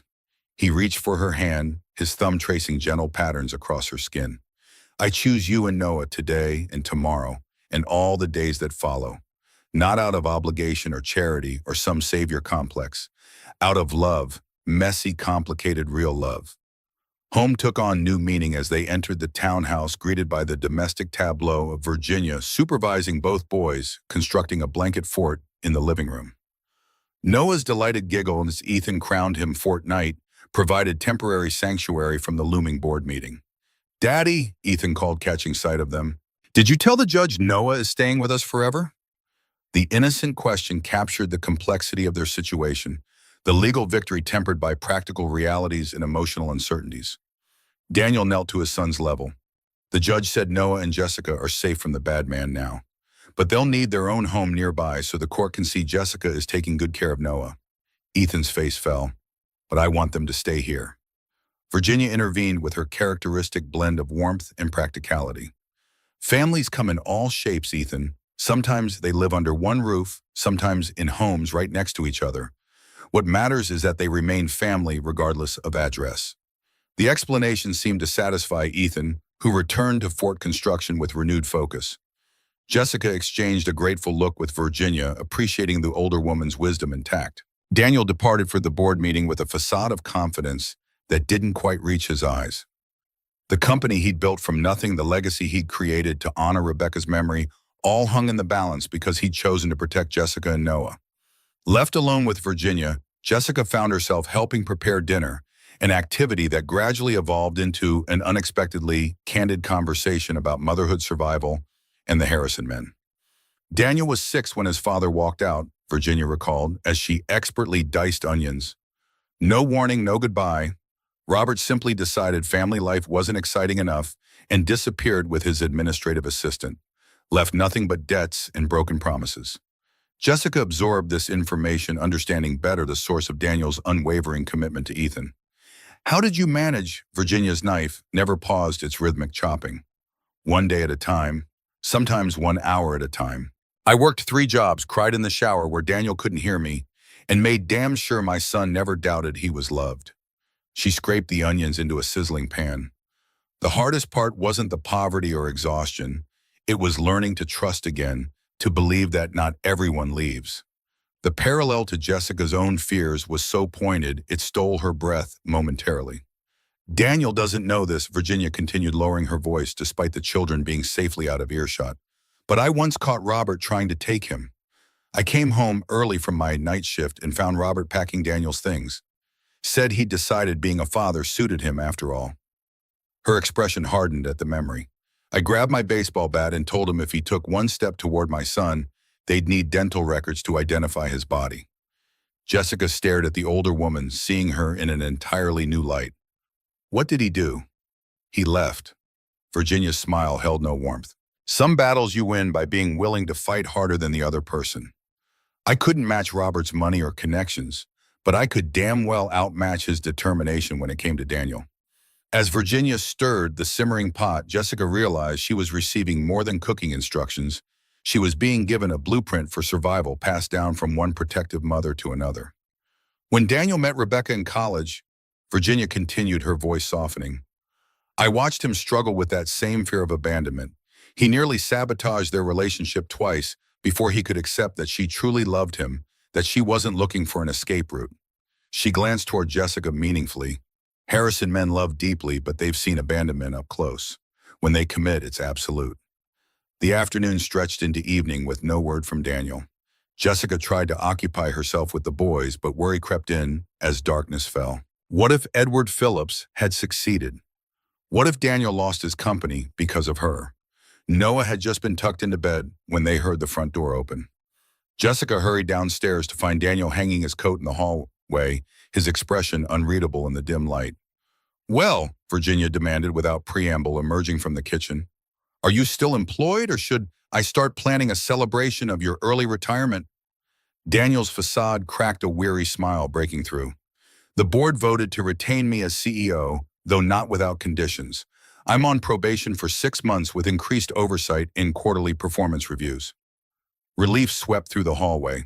Virginia nodded approvingly while Jessica found herself blinking back unexpected tears. What changed their minds? She asked. Edward seemed so certain he had the votes. Daniel loosened his tie, exhaustion evident in every movement. Surprisingly, it was our newest board member, Dr. Sharm Lakshmi Patel. She reminded everyone that Harris Tech was founded specifically to develop medical software that puts patients above profits, Rebecca's vision. She argued that my actions, while personally complicated, demonstrated exactly the ethical leadership the company claims to value. And Edward, Virginia pressed. How did he take it? Daniel's expression hardened momentarily. Not well. After the vote, he threatened to sell his shares and fund a competing venture specifically designed to undermine our oncology platform. A grim satisfaction entered his voice. Then Dr. Patel informed him that the board was opening an ethics investigation into his involvement with Jason Reed. If the allegations are substantiated, the company bylaws allow us to force a sale of his shares. The implications were enormous, not just a personal victory, but a fundamental shift in Harris Tech's future. Edward Phillips, the last remaining connection to the company's profit-driven past, might finally be removed. That's significant, Jessica said, struggling to find adequate words. It's justice, Virginia declared firmly. Rebecca would approve. The evening mellowed into quieter moments, a glass of wine shared in the living room. After Virginia retired to her guest suite, the soft sounds of the house settling around them, creating a cocoon of tentative peace. Jessica found Daniel in his study, later staring at Rebecca's portrait with a tumbler of whiskey in hand. The weight of the day's events hung between them, along with unspoken questions about their future. "Did I ever tell you how Rebecca and I met?" Daniel asked suddenly, his voice soft with memory. "It was my senior year at MIT. I was working 3 campus jobs while completing my engineering degree, determined to prove I could succeed on my own terms. She was a medical student volunteering at a campus blood drive." Jessica settled into the chair opposite him, drawn into this glimpse of his past. "I passed out while donating," Daniel continued with a self-deprecating smile. "Hadn't eaten properly in days, too busy, too broke. Rebecca stayed with me in the recovery area, lecturing me about proper nutrition while sharing her lunch. She wrote her number on my bandage with instructions to text her proof of dinner that night." The image of a younger, stubborn Daniel being bossed around by a determined medical student made Jessica smile. "She sounds formidable." She was. Daniel's expression softened with the memory. "We were married 2 years later. She supported us through my first failed startup, celebrated when Harris Tech finally gained traction, and never once doubted we'd succeed. When she was diagnosed with cancer, she faced it with the same unwavering determination." He set down his whiskey untouched. "After she died, I thought that chapter of my life was closed forever. I focused entirely on Ethan, and the company convinced I'd had my one chance at that kind of love." His gaze shifted from Rebecca's portrait to Jessica, present and alive. "Until the night Ethan spotted you in the snow." The weight of this admission settled between them, not a comparison between loves, but an acknowledgement that hearts can expand to hold new beginnings without diminishing what came before. "I don't want to replace her," Jessica said quietly, "in your life or Ethan's memories." Daniel crossed the room to kneel before her chair, taking her hands in his. "Love doesn't work that way. It's not a limited resource where one person's portion diminishes another's. Rebecca will always be Ethan's mother and a part of our lives. But you've created your own space in our hearts, one that belongs entirely to you." Morning brought new clarity and purpose. Over breakfast, Daniel and Jessica outlined practical next steps, finding permanent housing that would satisfy the court's stability concerns while allowing their evolving relationship room to grow naturally. Virginia appointed herself logistics coordinator, making calls and arranging viewings with ruthless efficiency. "The brownstone on Marlborough Street has potential," she reported, hanging up after her third call of the morning. 3 bedrooms, recently renovated, excellent school district for both boys, and available for immediate occupancy. Jessica nearly choked on her coffee. "Marlborough Street in Back Bay, Virginia, I can't possibly afford." "Co-signing exists for a reason," Virginia interrupted briskly. "And before you object on principle, consider this court's favor stability. A 2-year lease in a good neighborhood with proper bedrooms for both children will impress family services far more than a month-to-month rental in a questionable area." And the practical wisdom was irrefutable, though Jessica's pride still chafed at the arrangement. Daniel, sensing her internal struggle, offered a compromise. "What if we structure it as a loan rather than a gift? Once you're established in your career, you can repay whatever portion makes you comfortable." He hesitated, choosing his next words carefully. "Jessica, accepting help doesn't diminish your independence. It's not weakness to let people who care about you contribute to your success." The apartment viewing that afternoon sealed the decision. The brownstone unit exceeded Jessica's wildest expectations: high ceilings, hardwood floors, sunlight streaming through bay windows, and a small garden shared with another residents. Most importantly, it offered immediate security for Noah and proximity to Daniel and Ethan without forcing premature cohabitation.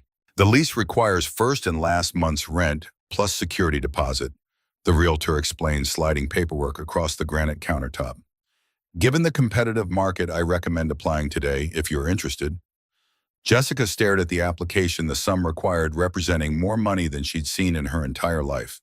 Daniel's hand settled reassuringly at the small of her back. It's just a loan, he reminded her softly. One you'll repay in whatever way feels right when you're ready. That night, after the boys were asleep, Jessica found herself standing in Daniel's study doorway, a decision crystallizing in her mind. I'll accept your help with the apartment, she said without preamble. But I have conditions. Daniel looked up from his laptop, intrigued. Name them. First, we draft a proper loan agreement with reasonable repayment terms. This isn't charity, it's a business arrangement between equals.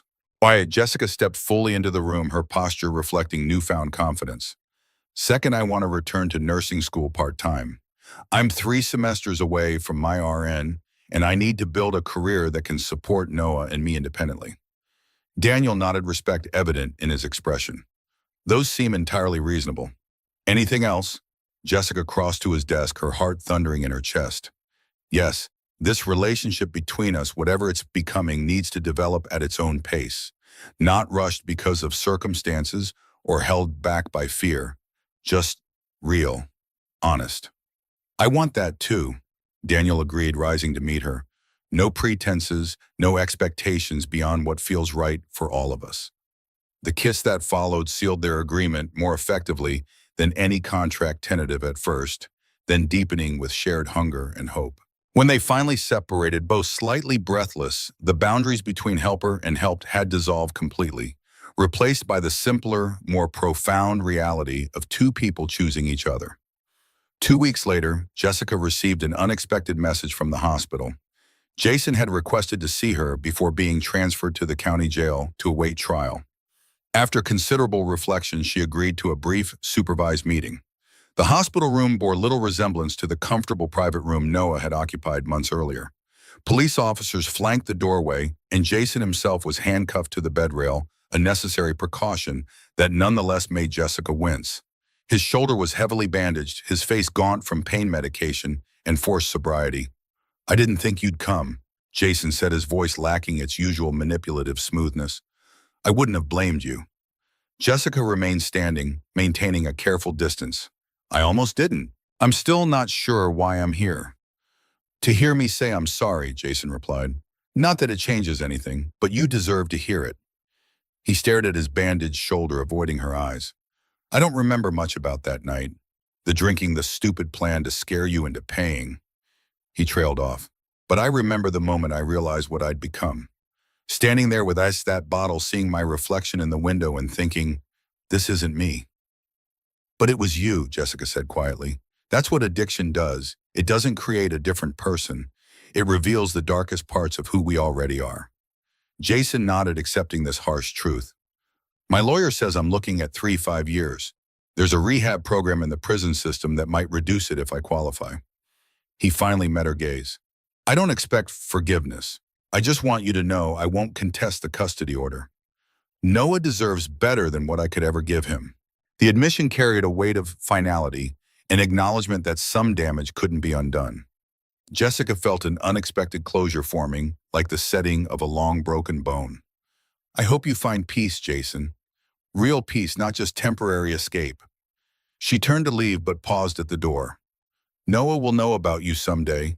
Not the worst parts, at least, not until he's old enough to understand addiction and mental health. But he'll know you made the right choice in the end.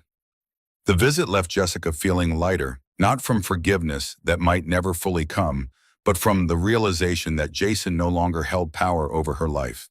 His path and hers had diverged permanently, each moving forward in their separate orbits. Spring arrived with transformative power, melting Boston's lingering snow and bringing new growth to Jessica's life.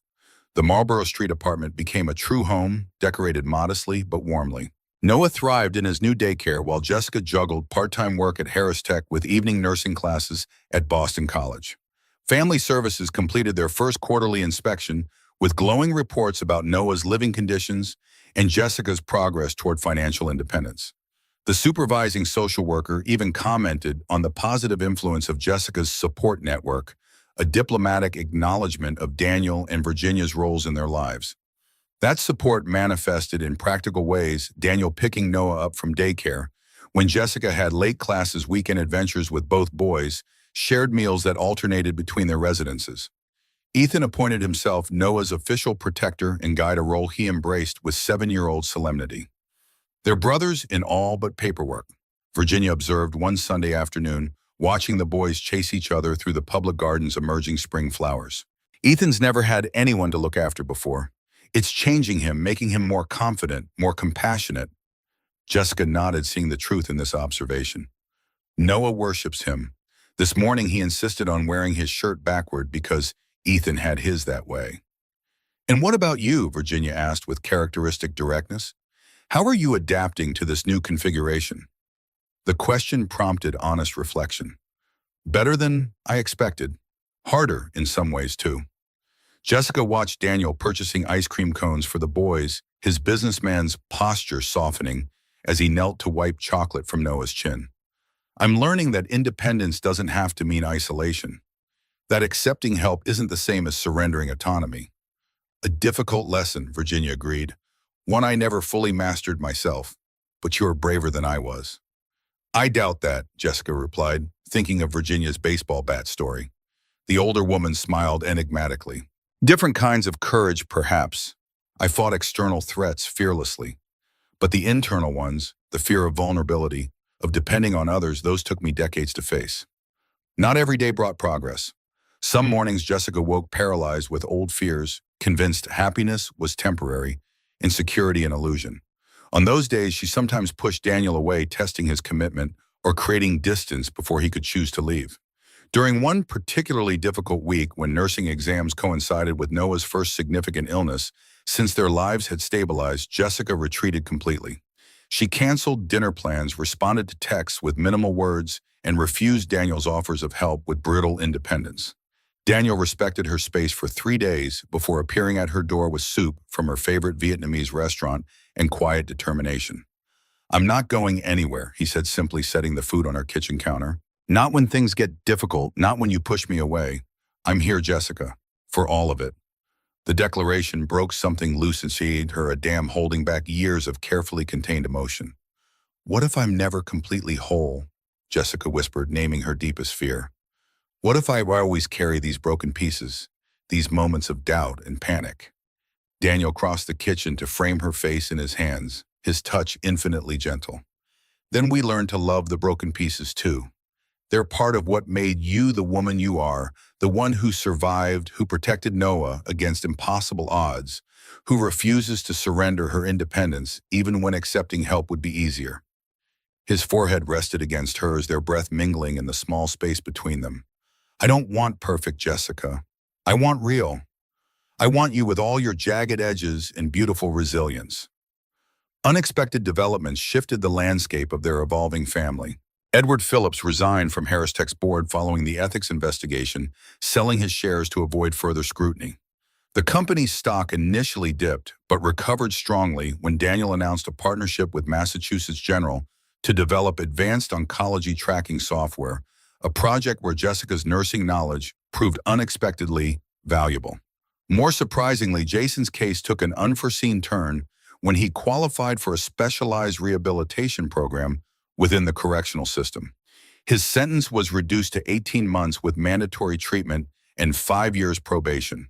In a letter delivered through his court-appointed therapist, he relinquished all parental rights to Noah, enabling Daniel to begin the adoption process if they chose that path.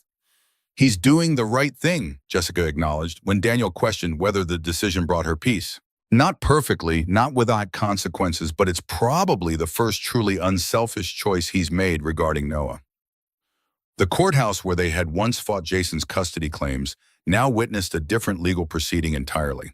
6 months after the night that had changed everything, Daniel and Jessica stood before a judge again, this time for the formal adoption hearing that would make Ethan legally Jessica's son and Noah legally Daniel's. Both boys fidgeted in unprecedented suits, their excitement barely contained. Noah, now approaching his 3rd birthday, understood only that a celebration would follow. Ethan, however, grasped the full significance, his face solemn with the weight of the moment. The judge, coincidentally the same Judge Martinez, who had granted Jessica full custody, reviewed the paperwork with professional thoroughness. I see all parties have consented, including the children, to the extent appropriate for their ages. The home study is complete, and Family Services has provided their recommendation. She looked up, her stern expression softening slightly. It's not often I see cases with such clear positive outcomes. The stability you've established for these children is commendable. The legal proceeding concluded with surprising swiftness, the judge's signature transforming their blended family into something officially recognized by law. Outside the courtroom, Virginia embraced them all with fierce pride, her eyes suspiciously bright. "Well," she declared, straightening Ethan's tie with practiced hands, "I believe celebrations are in order. I've booked a private room at that Italian place the boys like." The restaurant reception was intimate, just the five of them, plus Anita and Ms. Chen, from Daniel's security team, both of whom had become unexpected friends through the crucible of crisis. White tablecloths and twinkling lights created a festive atmosphere, while a cake declaring "officially family" awaited unveiling. Between courses, Daniel excused himself briefly, returning with a small, wrapped package that he presented to Jessica with uncharacteristic nervousness. "This isn't what you might think," he prefaced as she untied the ribbon. "Or rather, it's something different first." Inside the box lay a delicate silver key attached to a keychain bearing the Harris Tech logo. "It's the key to the Executive Education Fund," Daniel explained. "I've established a scholarship for single parents pursuing healthcare degrees, full tuition, childcare stipend, living expenses. The first recipient will be selected this fall." His eyes held hers steadily. "You're the board chairperson if you accept. Your experiences make you uniquely qualified to understand what support these students truly need." Jessica stared at the key, understanding its significance beyond the medal itself. This wasn't charity, it was partnership. Recognition of her value, not just as someone to love, but as someone with wisdom and perspective worth institutionalizing. "This is extraordinary," she managed emotion threatening to overwhelm her. "Thank you for understanding that giving back matters to me." Daniel smiled, a relief evident in his expression. "There's something else, though. It comes with no pressure or expectation." He reached into his jacket pocket, producing a small velvet box. "This is not a proposal, not yet. It's a promise, one I'll formalize whenever you're ready, whether that's next month or next year or beyond." Inside the box gleamed a simple platinum band set with 3 small diamonds, elegant, understated, yet undeniably significant. "A promise ring?" Jessica asked, her voice barely audible over the restaurant's ambient noise. Daniel took her hand, his thumb tracing circles on her palm. "A promise that I'm not going anywhere. That I'll wait until you're ready, however long that takes. That I see our future stretching before us, full of possibilities we'll discover together." Across the table, Ethan watched with undisguised interest, while Noah remained blissfully focused on his spaghetti. Virginia observed with knowing eyes, her expression softening as Jessica slipped the ring onto her right hand, accepting the promise, while acknowledging she wasn't quite ready for more. Later that night, after the celebration had concluded and the boys were tucked into their respective beds, Jessica found Daniel on the balcony of his townhouse gazing at Boston's illuminated skyline. "I've been thinking about the promise this ring represents," she said, joining him at the railing. "And I realize I have promises of my own to make." Daniel turned toward her, the city lights casting half his face in shadow, the other half in gentle illumination, a visual metaphor for the man himself, strong yet vulnerable, powerful yet kind. "I promise to trust this," Jessica continued, drawing strength from his steady presence. "To stop waiting for the other shoe to drop, to stop testing your commitment with walls and distance. I promise to believe in us even on days when my fears try to convince me nothing good can last." She stepped closer, eliminating the space between them. "I promise to show our boys what healthy love looks like, respectful, supportive, honest. I promise to honor Rebecca's memory and place in your hearts while creating our own story alongside hers." Daniel's arms encircled her, pulling her against his chest where she could feel the steady rhythm of his heartbeat. "When did you become so wise?" he murmured against her hair. Jessica smiled against the fabric of his shirt. "I had excellent teachers. A stubborn little boy who believed mommies shouldn't cry. A grandmother who knows that family isn't defined by blood. and a man who showed me that love isn't about rescuing or being rescued. It's about walking forward together, regardless of the terrain. The year that followed unfolded like the chapters of a book Jessica had never dared believe she might read, let alone inhabit. Each season brought new milestones, new challenges, new evidence that happiness could indeed become a sustainable state rather than a temporary reprieve. Summer arrived with Noah's third birthday celebration, a gathering that incorporated not just their immediate circle, but new friends, Daniel's colleagues, Jessica's nursing school cohort families from both boys' schools.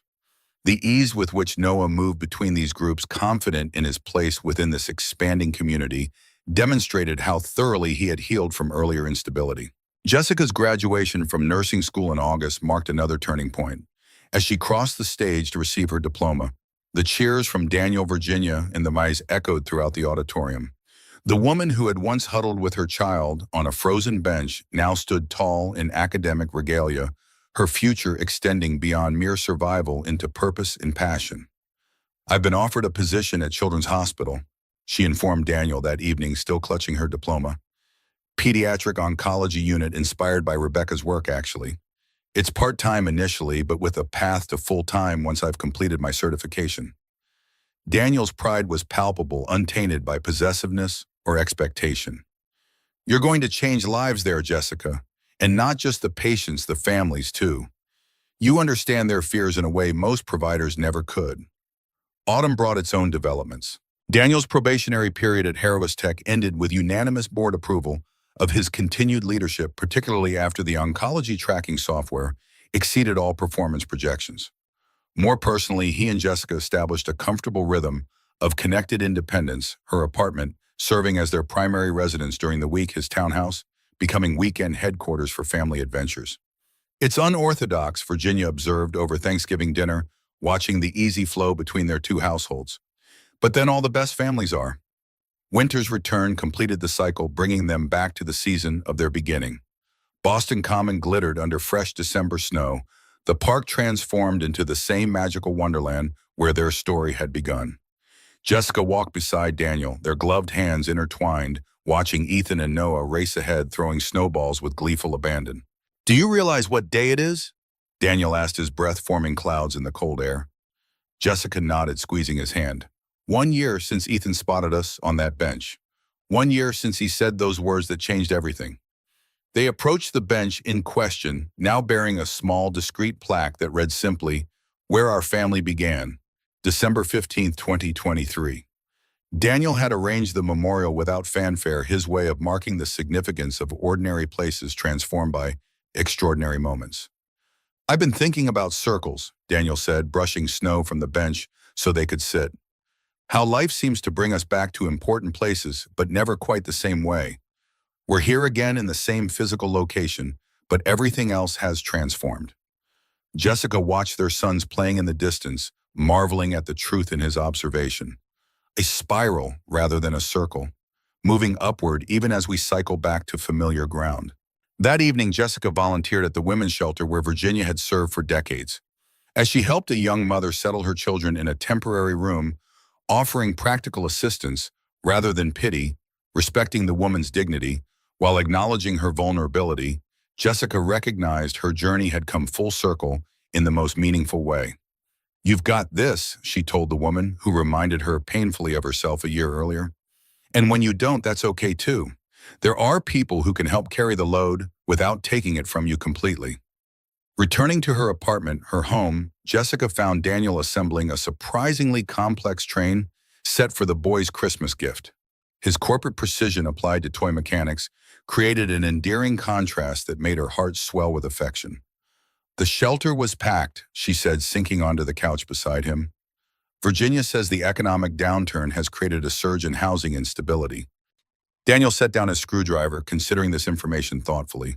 "The education fund is helping 3 students now, but perhaps we should expand its mission. Maybe a housing stability initiative for families in transition." This was what she loved most about him, his instinct to convert concern into action, his recognition that privilege carried responsibility. "I'd like that. Maybe connected to the hospital somehow. I see so many families struggling with temporary housing during extended treatments." As they brainstormed possibilities, Jessica felt the last vestiges of her old fear dissolving. This wasn't charity or rescue. This was partnership. Two people combining strengths to address problems neither could fully solve alone. Later, after Noah's bedtime story and Ethan's nightly video call, Jessica found herself standing before her bathroom mirror, studying the promise ring that had resided on her right hand for 6 months. With careful deliberation, she removed it, examining its delicate craftsmanship and the symbolism it carried. "I'm ready," she said later, finding Daniel in the living room reviewing quarterly reports. "For the question you haven't asked yet." Daniel looked up, understanding blooming in his eyes. "For everything, for the question, for the answer, or the life we build afterward." She held out the promise ring. "I'm not afraid anymore, not of loving you, not of being loved, not of creating something permanent in an impermanent world." Daniel set aside his work, crossing to her with a smile that rivaled the brightness of their Christmas tree. "In that case, I should probably do this properly." He reached into his pocket, withdrawing a second velvet box, and knelt before her. "Jessica Miller, who taught me that second chances can be even more precious than first ones. Will you marry me? Will you continue building this family with me, day by day, choice by choice for all the days we're given?" The ring inside the box caught the holiday lights, a perfect oval diamond surrounded by smaller stones, elegant and timeless. But more beautiful than any jewelry was the love shining in Daniel's eyes, the same love reflected in her own heart that had learned against all odds to trust again. "Yes," Jessica answered, her voice strong and clear in the winter quiet. "Today and tomorrow and all the days that follow."